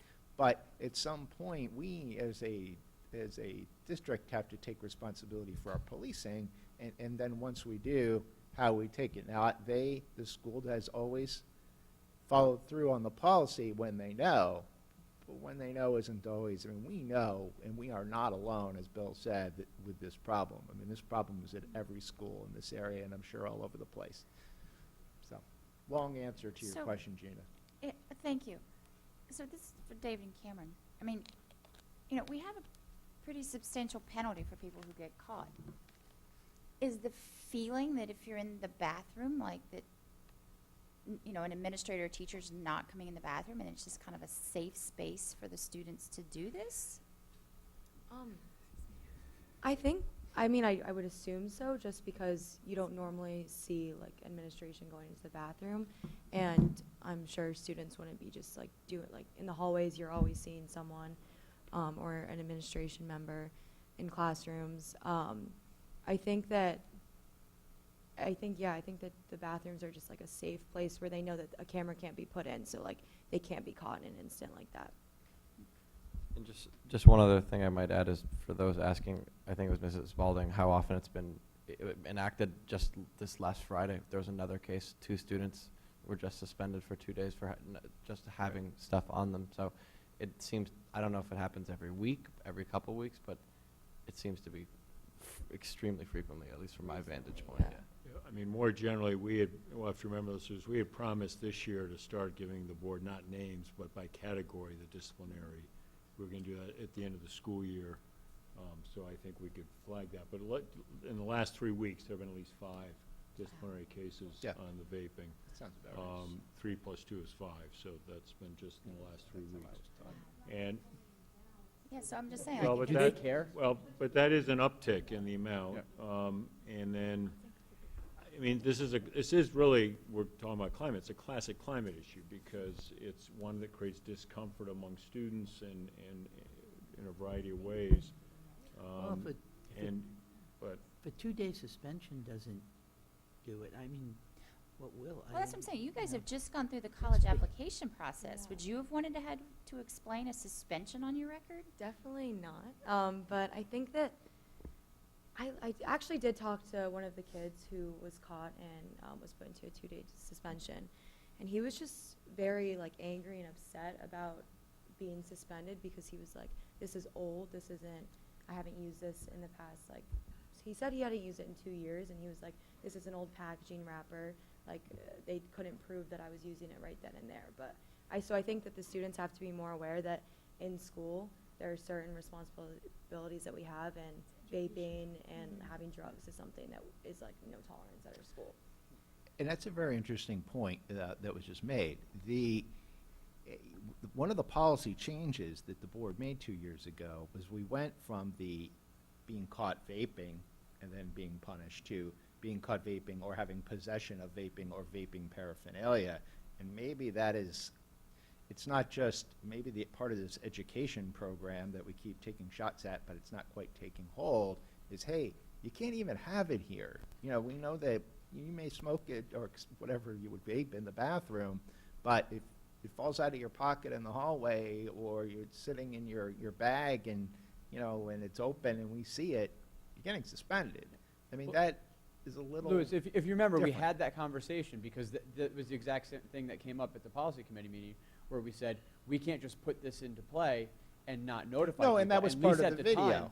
Right. Yeah. And you that know, was the video that was yeah. done by the SRO, Joe McGowan. And Matt. And Matt, right. Yeah. And it was put into the handbook, and Lisa communicated that as well. So, I mean, so But how many No, but maybe years it and a can't help to generation refresh it took people's to get the memories. smoking message around to our children today. Well, it wasn't an overnight. It wasn't. the a week, reason it why wasn't kids a month. aren't smoking today is because they're vaping. It's the behavior, it's not the substance. This is just the new cigarette. Maybe, And but it doesn't mean that we have to relinquish the education of. right, but my point is, we haven't solved the smoking issue. We've just transferred it to another substance. That's So is student government on board with trying to help the adult administration figure out a way to connect maybe with the students to find a different way to deliver the message? Yeah, we actually were discussing it earlier this year because we kind of did like a recap of last year's, and we were talking about Vaping Day.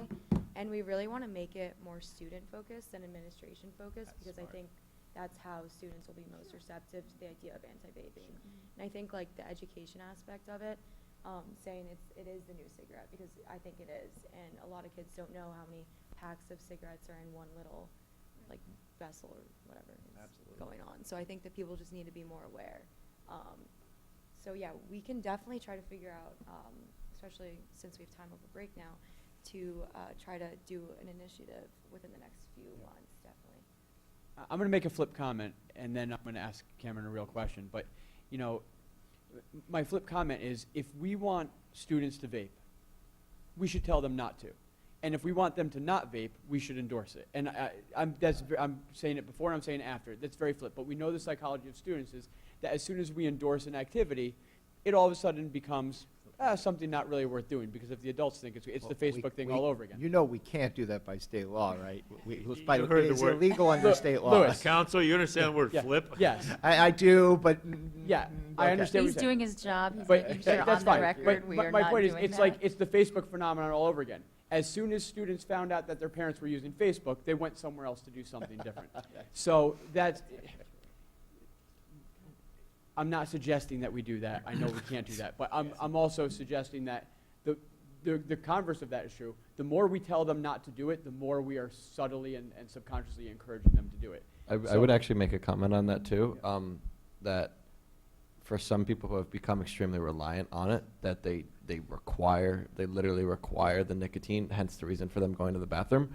But, you know, if you look at the amount of people doing it, I would say probably half of them are extremely addicted to the nicotine, and probably the other half of it is doing it for the novelty of it, right? For, you know, to get out of class and go do something fun in the bathroom. So I'm entirely on board with the fact that it's going to be extremely difficult to convert the people who are seriously medically addicted to the nicotine, but it may be definitely easier to at least try to deter some of the people who are doing it just out of sheer novelty. So. Well, and that's important because it highlights that you need two different approaches for two different classes of people. My question is, what communication do you have with other, this is not a Weston-only issue, what communication do you have with student government leaders from other districts and how they're handling it? Because I think you have some good ideas, and talking about the next anti-vaping days being very much student-driven. So what communication do you have with other students from other districts and what they're doing and what's worked for them and what's been successful for them, if anything?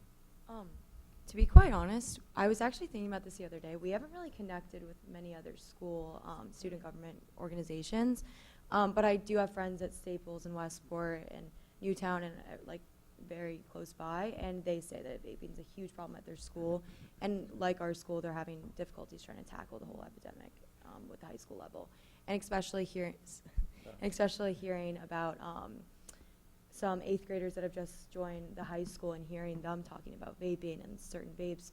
It's honestly alarming as like a senior to know that freshmen in high school are trying out these new things that like I know aren't good, but maybe they don't know that because they're not educated on it. Yeah, I was just going to say from my perspective, I'm also a part of like the state student advisory council on education, like that meets with the commissioner of education in the state of Connecticut, Chief Commissioner Diane Wenzel, and a lot of the initiatives around there are climate-based, they're teacher-based, they're diversity-based, but it sort of seems to be an elephant in the room because it's tons of kids from across the state, and it's obvious that that's an epidemic. Yet the administrators even involved with these are people who are running the state Senate Education Council meetings, and it seems to be a difficult topic for them even to bring up. So it'd be interesting to try to bring that up there and see what the response is to there, because they understand even on the state level, let alone the regional level, that it's an extremely difficult problem we have to solve. Yet they're not even doing that much even as well. So I think there's definitely an understanding greater than Fairfield County and even greater than Connecticut that this is a national epidemic. Yeah, I was going to say, I greatly appreciate this discussion. I really appreciate the two of you staying to participate in this conversation. Your thoughts are incredibly valuable when we're discussing topics like this. And exactly. And I think we as a board, we have a lot to think about, possibly a lot to ponder down the way as far as possibly new policies, and just keep working together. Yeah, I mean, we're heading into a busy time of budget season, all the rest, but I think there are a couple action steps. One, I think the policy committee is going to be looking back at the vaping policy. I know Lisa DiOrio, while not here, is very committed to following up on this. She's very committed to you two, both as board reps and student government leaders. So I think the eloquence and the leadership you've shown here is superb. And I think bringing that back into the high school to Ms. DiOrio directly about ways to work on things is really, really good. So. Thank you. Thanks. And you can stay or? Oh, you wanted interest in the courses. You wanted to say for the courses? Yeah, we do want to say. Oh, yeah, so, and now, and we have another substitution this evening. For subbing in for Dr. Ken Craw, we have Chair of our Curriculum Committee, Sarah Spalding. I did not prepare ahead of time, but these are some exciting classes. They are, don't laugh, they are. We have 3 that we're looking at tonight, and Ellen and Dan. Dan's like, wait, what? If I miss anything, please chime in. But these are actually 3 classes that I think are pretty good. So the first one is at the middle school, and they are looking to add in, so it doesn't pertain to you guys, visual art into the 7th and 8th grade. So they're looking at adding in 2 trimesters, 1 into 7, 1 into 8, and they're planning to pull Passion Project and Science Discovery, which if you recall are relatively new, out, putting them into the extended learning block. And we did ask if a student was interested in them, they would have the opportunity. So it's not like, you won't recognize this, but currently in the extended learning block, they've offered some courses that are enrichment that are on a lottery, and this won't be that way. If they want it, they can have it. So it will be open. It won't be completely gone. What this does is it puts us more in alignment with the standards that are out there. We have actually less art than are the standards. It's just hard to meet all of the standards with the time we have. Just it is. It's just a fact of life. But this brings us more in line with where other districts are, and it puts the visual art piece in place. And the way that I love how this was designed, it's designed so that it's not sequential, so that it doesn't matter where a student takes it in the year. Because if you recall middle school, you can wind up with it anywhere in the year. And so it works out nicely with Mr. Doak's very intricate system of scheduling, which I still haven't quite figured out after all this time. It is quite complicated. I think it looked like the .4 that they were looking to add, the visual arts teacher would be coming from Science Discovery and Passion Project, so it would probably be neutral to the budget, except that if they wind up having enough kids wanting it, it might have an impact there. There will be some supplies, about $3,000 a year increase for the art itself, but otherwise we're not looking at a large increase on that. So that was that class. Do you want me to go through all of them, or do them one at a time? Separate motions. Okay, so should we have a motion and discussion? Motion, please. Move that the Weston Board of Education approve the new course proposal for the Weston Middle School Visual Art. Second? Ruby, thank you. Any further discussion about the middle school visual art program? All in favor? Okay. All right, next up Time out, is Sarah. Go I just wish Dan was still here so we could compliment him again for his amazing new middle school schedule. Yes. That allows for the introduction of this Yeah. class and for students to continue to So you follow guys their individual passions. probably, Like, it's amazing. They probably don't realize this. What they did was they shaved a little tiny bit off of each period, and they added an extra period in the day, so that they're calling it the extension block.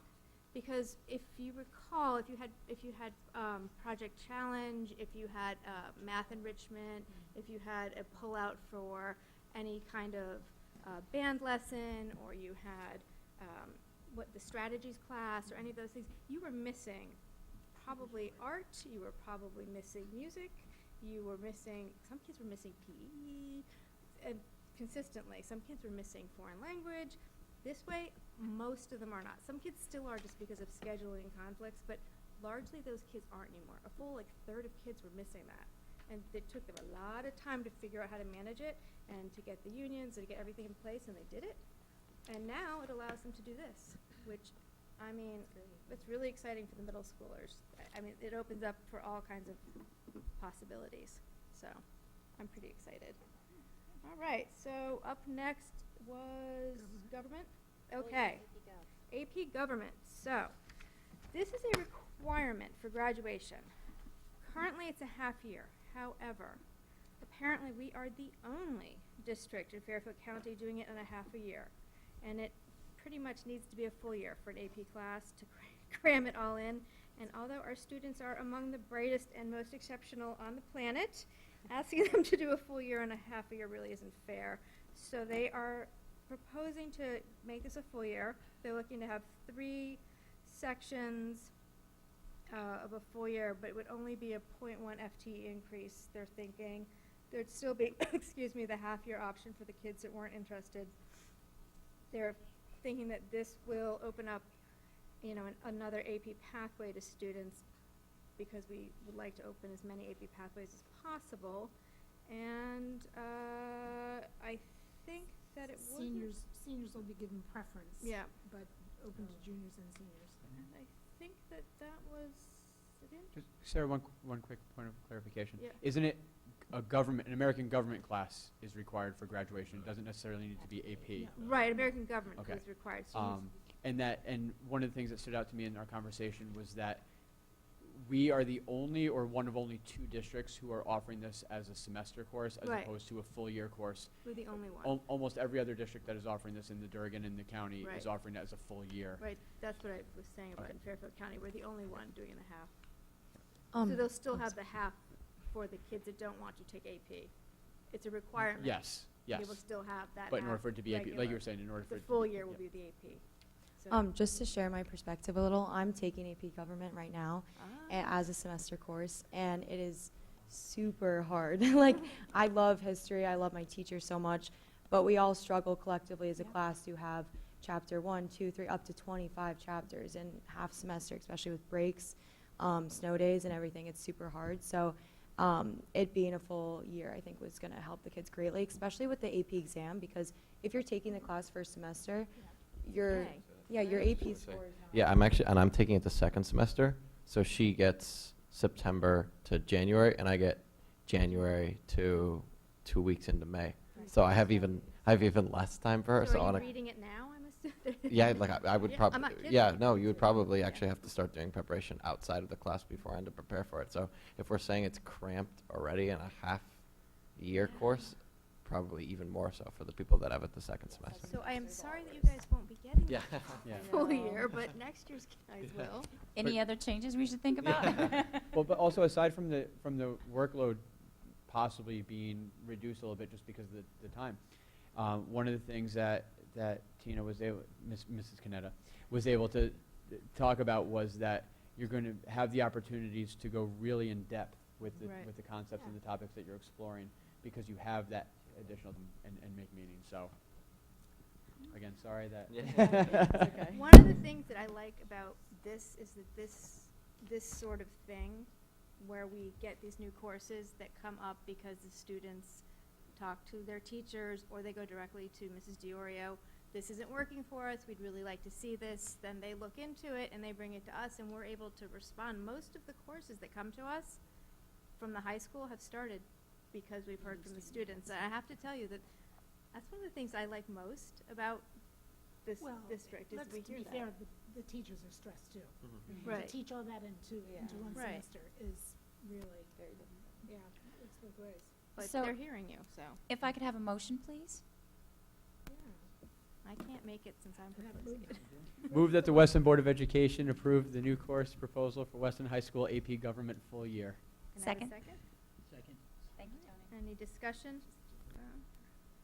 All in favor? Alrighty, good. Thank All you. right, third up, we have got a new AP computer science class. So what this one is they are looking to bring in another AP coding, basically. And this is more user-friendly, I guess, would be the term. Currently, a third of our Coding 1 students go on to Coding 2. That's losing a lot of kids. We start out at the 2-to-1 male to female ratio. By AP, it's 10-to-1. Yeah. So this is maybe opening up a pathway that we're thinking might encourage more students to be. I know, I'm talking to them because they're the audience. They're the audience.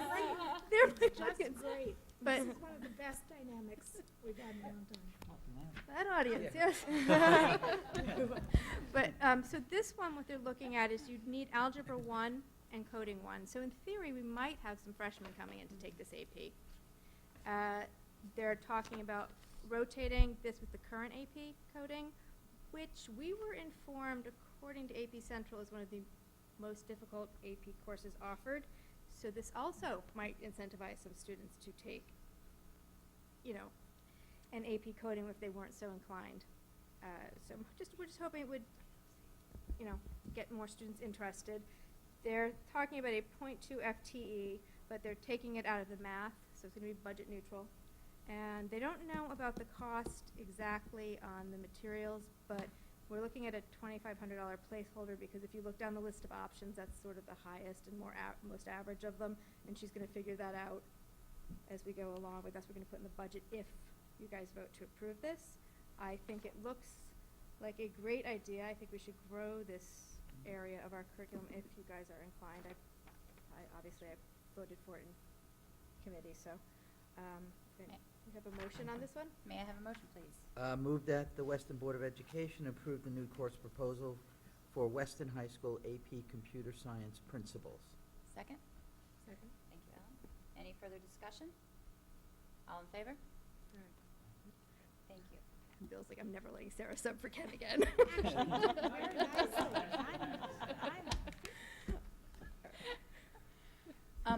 Guys, I'm so happy that you stuck around for the last few topics on our agenda. It has been wonderful having your input. We are now starting to hit the dull business part, so you are welcome to stay, but if not, say no more. Have a great evening, Yeah, guys. thank you guys. Right Thank before I you. get to speak, it's called dull. Jeez. Have a wonderful break. Well done. I mean, the calendar is not that It's exciting, good. Bill. It's good. It's not. It's not. Try and get some rest. Take care. Have a nice break. My turn? Yes, please. Okay. So you have before you something I think we instituted last year, which is early warning for you on a very dull topic, which is the calendar. So there's a memo here just outlining the process we'll use starting early in the coming calendar year, this coming year, 2019, to set the calendar for 2021 and then to review what you'd already approved as a board for 1920. So it's really just now looking for any thoughts, questions that you may have as a board at this point, or any changes in the process when we still have a little time to change the process. I would, and we were talking about it on the way over to the meeting tonight. I think this meeting, this week, is an extreme stress on administrators, on board members, and on students. I think it's an extraordinary week prior to the 10 days off or whatever it is. And if we could, by any way, move the December meeting 1 week earlier, it might alleviate some stress on you all. Calendar To committee say the doesn't do least. that part, right? Yeah, school calendar, not our calendar. Calendar I think committee it all doesn't do could- it. You're right about this. I think it all blends into one. I think Yeah, I think, you're- yeah. No, but you're Yeah. looking to minimize stress in wherever ways you can. Yeah, I So agree. I guess the biggest thing to put out there for the board members, we do need a BOE rep for the calendar committee. Ruby and I have discussed it, and we'd like to be considered to do it together. Yay! So have the minutes show that the right side of the table is. Yeah. I'm good with that. Yep. Excellent, thank you guys. And Dan, how many years running is this? well, that's why we're doing it together, so it could be my fourth and final year on calendar committee. On calendar committee, and so Ruby can take over from there. Awesome. But So you have Bill, reps there. to your point, one of the things that you asked for in your memo was that it would be very helpful coming into that meeting. I know we spoke a lot about placing early release days and professional development days and modified vacations around the presidential holiday and whatnot, and we talked a lot about the impact that that time off had on attendance. Mhm. It would be very helpful, and I know it's an ask of the administrators, but it would be helpful to have the attendance numbers surrounding those dates so that we could use that to inform it. One of the concerns that came up when we were discussing where to place, like for example, placing an early dismissal on a Friday might actually lead to an absentee rate of 25%, whereas the typical Friday absentee rate is 8%. You mean like when we made the Wednesday before Thanksgiving? That's another day. Back when you got the Tuesday to being at. Exactly. It's those kinds of considerations. So the administrators started compiling some data, but there was, I don't have it in front of me, but there were some very specific things that we talked about. One of them was moving the conferences to straddle election day, so that all of a sudden that Monday is a half day, and would that lead to an increased lack of attendance because parents now view that as a 4-day weekend. So we wanted to just be cognizant of the impact that our scheduling decisions were having on attendance. Yep, I that's agree. very clear. Good, right done. That's it. And if you look closely at the bottom of page 2, going on to, or bottom 2, the Professional Growth Committee has already met and is asking the committee to consider an added release today. So I think having that attendance data would be important for this committee to consider whether it agrees. Yeah. Specifically tied to the December Wednesday early release, right? I mean, putting it in the middle of the week, I'd like to see how that Yep. impacted on the surrounding days. So without any further comments, this was simply here informational. The calendar for when this committee would work is here on page 2, when we'd be reporting back to you. I mean, you get the first report in March, you don't go till April, but just want to do a little early warning on this.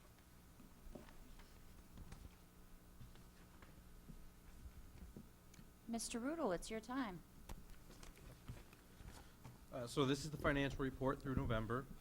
We have a budget of $51.4 million with year-to-date actuals of $18.6 million, encumbrances of $31 million, anticipated expenditures of $1.8 million, and special ed encumbrance hold of $188,000. This leaves a projected deficit of $222,345. We do have transfers totaling $81,497. With 3 in excess of $5,000. The first is $26,248 to partially cover the special ed tuition deficit, $11,500 to extinguish the staff turnover deficit, and then $5,000 for nurse substitutes. Moving to page 37 of the Internal Services Fund, which covers dental and medical runout claims. Our internal services currently shows a dental net change of negative $17,858.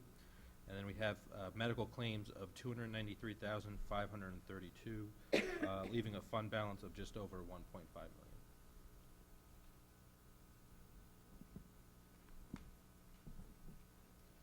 Could I have a motion, please? Move that the Weston Board of Education approve the fiscal year 2019 update and approval of transfers presented by Mrs. Rudel. Second? Thank you, Tony. Any questions, comments? All right, all in favor?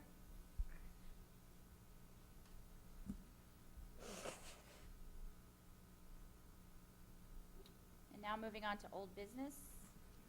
Mr. Bray? Yep. You have before you the second reading for the homebound I believe we called it a regulation, or do we call it a policy? Policy.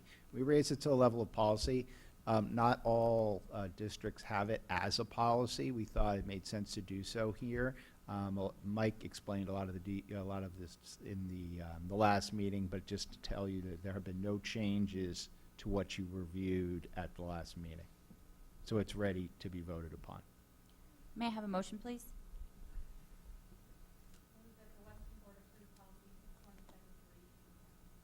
May I have a second? Okay. Any further questions, comments? All in favor? Thank you. So, civility will be coming for first read in January? Or do we have more work before it comes for first read? Dan, you want me to comment on that, or you want to comment on? I would like to bring it for a first read at the January meeting. I wasn't sure whether, where I would be for this meeting, but I will obviously be here for the January meeting, God willing, of course. And we would like to bring it for a first read, but also do a short sort of discussion with the administrators, particularly the building administrators, to provide just some context around why we're bringing these changes forward. So it might be a little bit longer than my normal policy presentation, but I promise it will be brief and poignant. Okay. Poignant. Okay. Thank you. Dr. McCarthy. So for the superintendent's report, what I've been intending to do is highlight some of the items in the super notes just to get those in a larger public record. I sent those to you well, almost early this morning, but late last night. They usually come out on Friday. First thing is the school start end time survey is on its second attempt worked perfectly. No complaints. I think, Craig, we're up over 500 responses right now. And as I mentioned to the chair and vice chair in our weekly Monday meeting, strong response in terms of the response rate from staff. It looks like a very defensible response rate from families. Important in that would appear that good distribution across the 4 schools in the response rate from families. So we may settle, it looks like, at 30-40 response rate overall, but again, good even representation at the school level. I don't want to get into any of the findings yet because it's too early to speak to that. I'm more concerned about response rate. We kicked out, Meredith did today, and you may have received it, a reminder. Well, actually, Tony and Ellen, you would have not, but it went out to families and staff reminding them to take the survey. We will shut it down as we planned this Friday. I don't think we need to extend it out over the break. With the response rates we have, we'll have enough information. I'm pointing towards bringing to the board and community a pretty thorough analysis early February, but my sense is I'll have enough understanding of it to bring insights into the budget process and discussions if need be. So that's I think, a little more update for you. You also, in my super notes, see a discussion, and I'm not naming the sources, but superintendents are definitely talking, and I just named the source, around the region regarding this topic.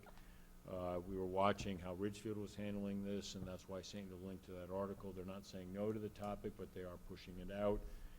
I think the general sense is, again, what I've said now, and I'm writing in a bunch of places, so I'm kind of beating an old drum on my part, is the medical research on this is increasingly very, very strong. The media around that is very strong. We still find a very small number of districts actually really going after this. Seattle has had big positive press through NPR and other sources on their early results on this. But even in that, some only 15 to 70% of the districts in the nation are pursuing this. As you look around our immediate area, no district right now is looking very seriously at implementing this coming fall.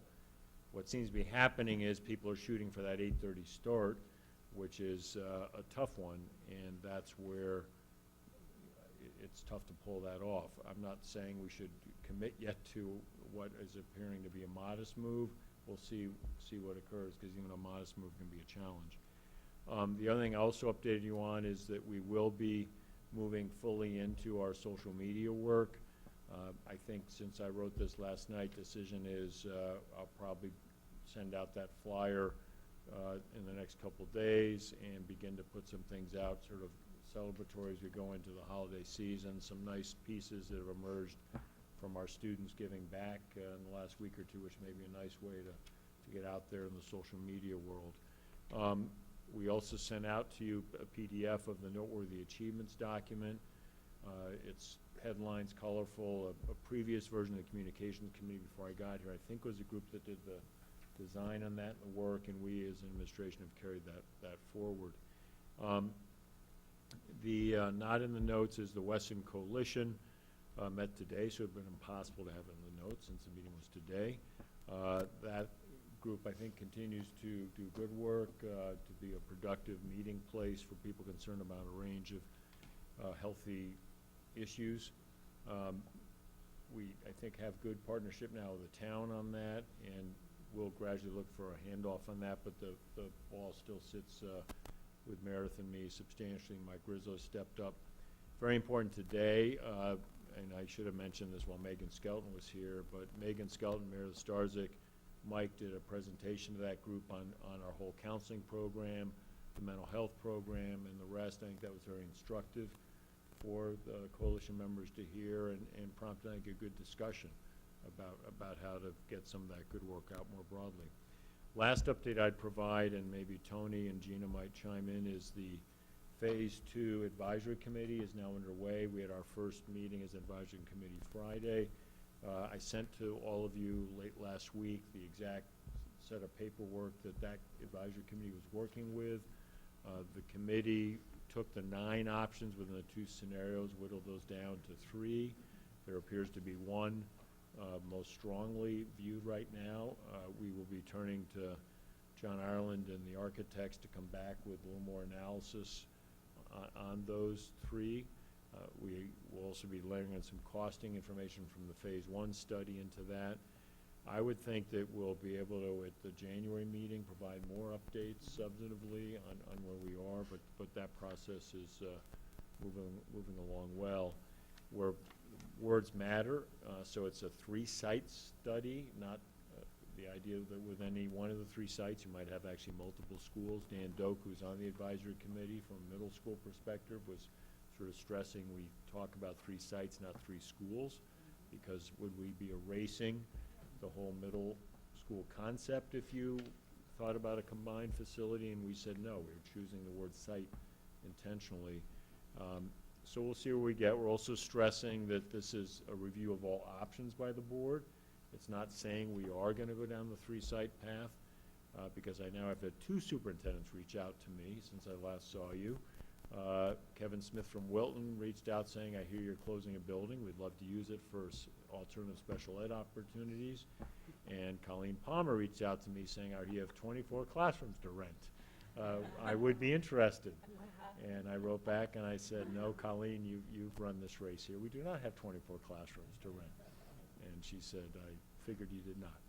So, but the point is, we have to manage the communications around this carefully. But I actually feel very, very good about the Phase 2 work, the 3-site examination. I think it's already producing a lot of really good insights.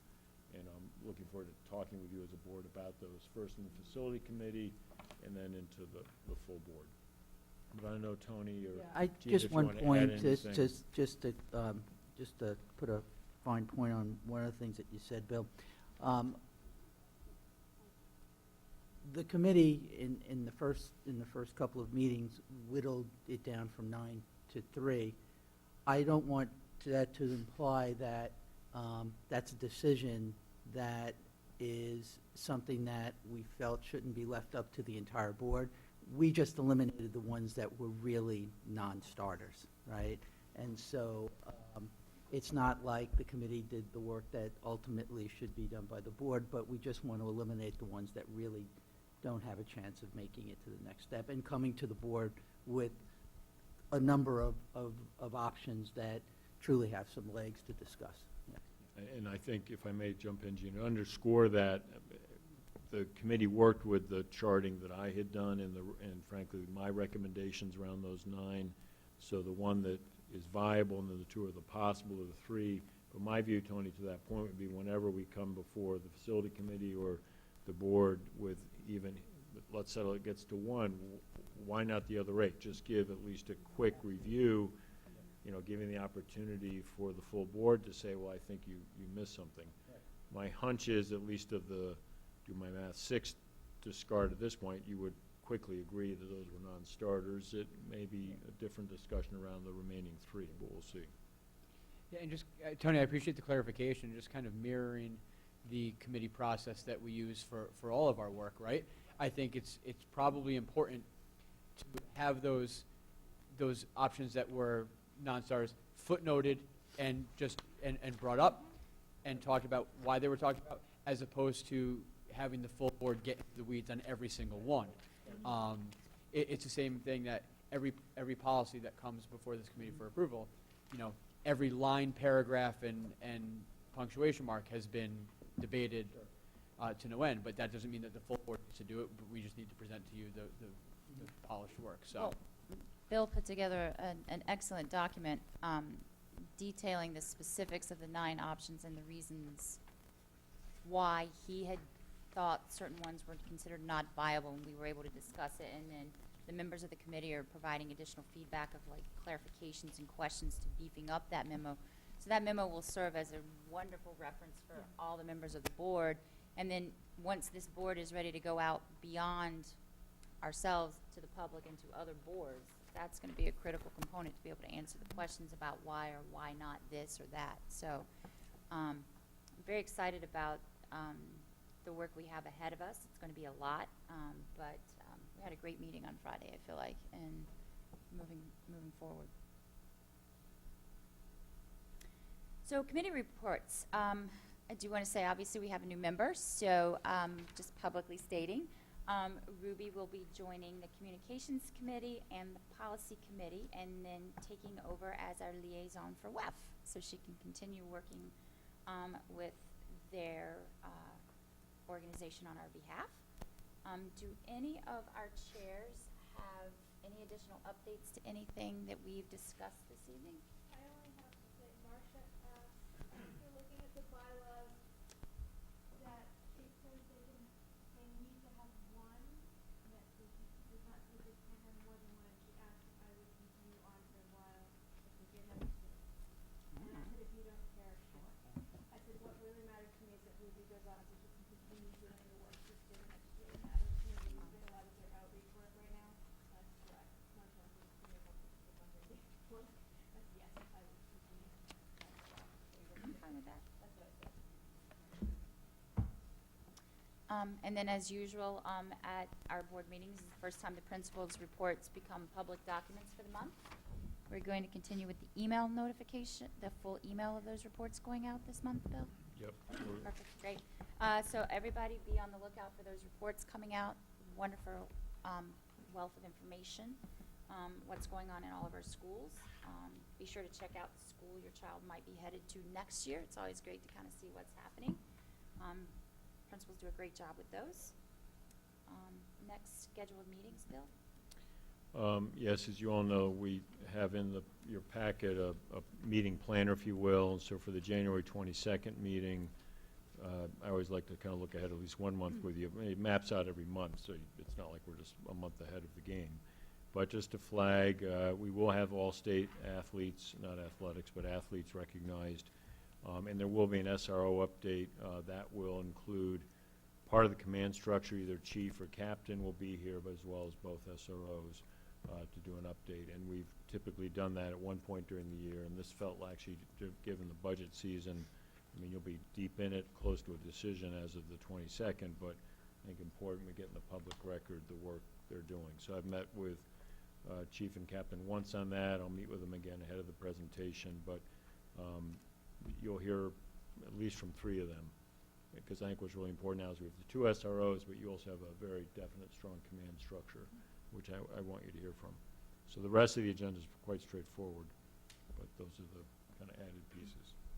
And then we all get to spend a lot of time together in the month of January, so just make sure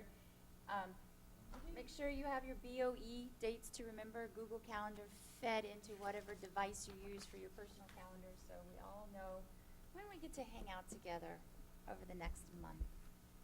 And I hope everybody has. Can I may say one thing? Because I don't think you'll all see me again before you actually get sent the lovely holiday present that will arrive right after the holidays. In advance. So just to, check the dates. And again, the workshop is really designed to be a workshop, but you'll get with a quite substantial budget book about, you get, I think, on the 4th. It'll arrive, is that correct, Rich? Yeah, and then we meet with you on the 9th. Rich and I are not planning to say a whole lot at the start of the 9th, but really let you begin immediately digging into that document. You'll have full cabinet plus the principals there to be a resource, ready to answer questions. We might hit a few themes ahead of that, but plan to on the 7th. We've got 4 it hours. planned for 4 hours. Yeah, that actually is a present because normally we get it before the break. So No, it's a big delaying change. it until January 4th is a present, so thank you. Right. Yeah. Well, our FOI gentleman who left is actually very happy we've made this Yes, very happy change. about that. So, Look at it when you'll be the whole time. great, well, thank you. So thank you all for tonight. For the people that we're not going to see over the next couple of days, the meetings we have remaining, I hope everyone has a wonderful holiday. Safe travels for everyone who's traveling, and we'll see everyone in January. Meeting adjourned. May I have a motion? So moved. Thank you.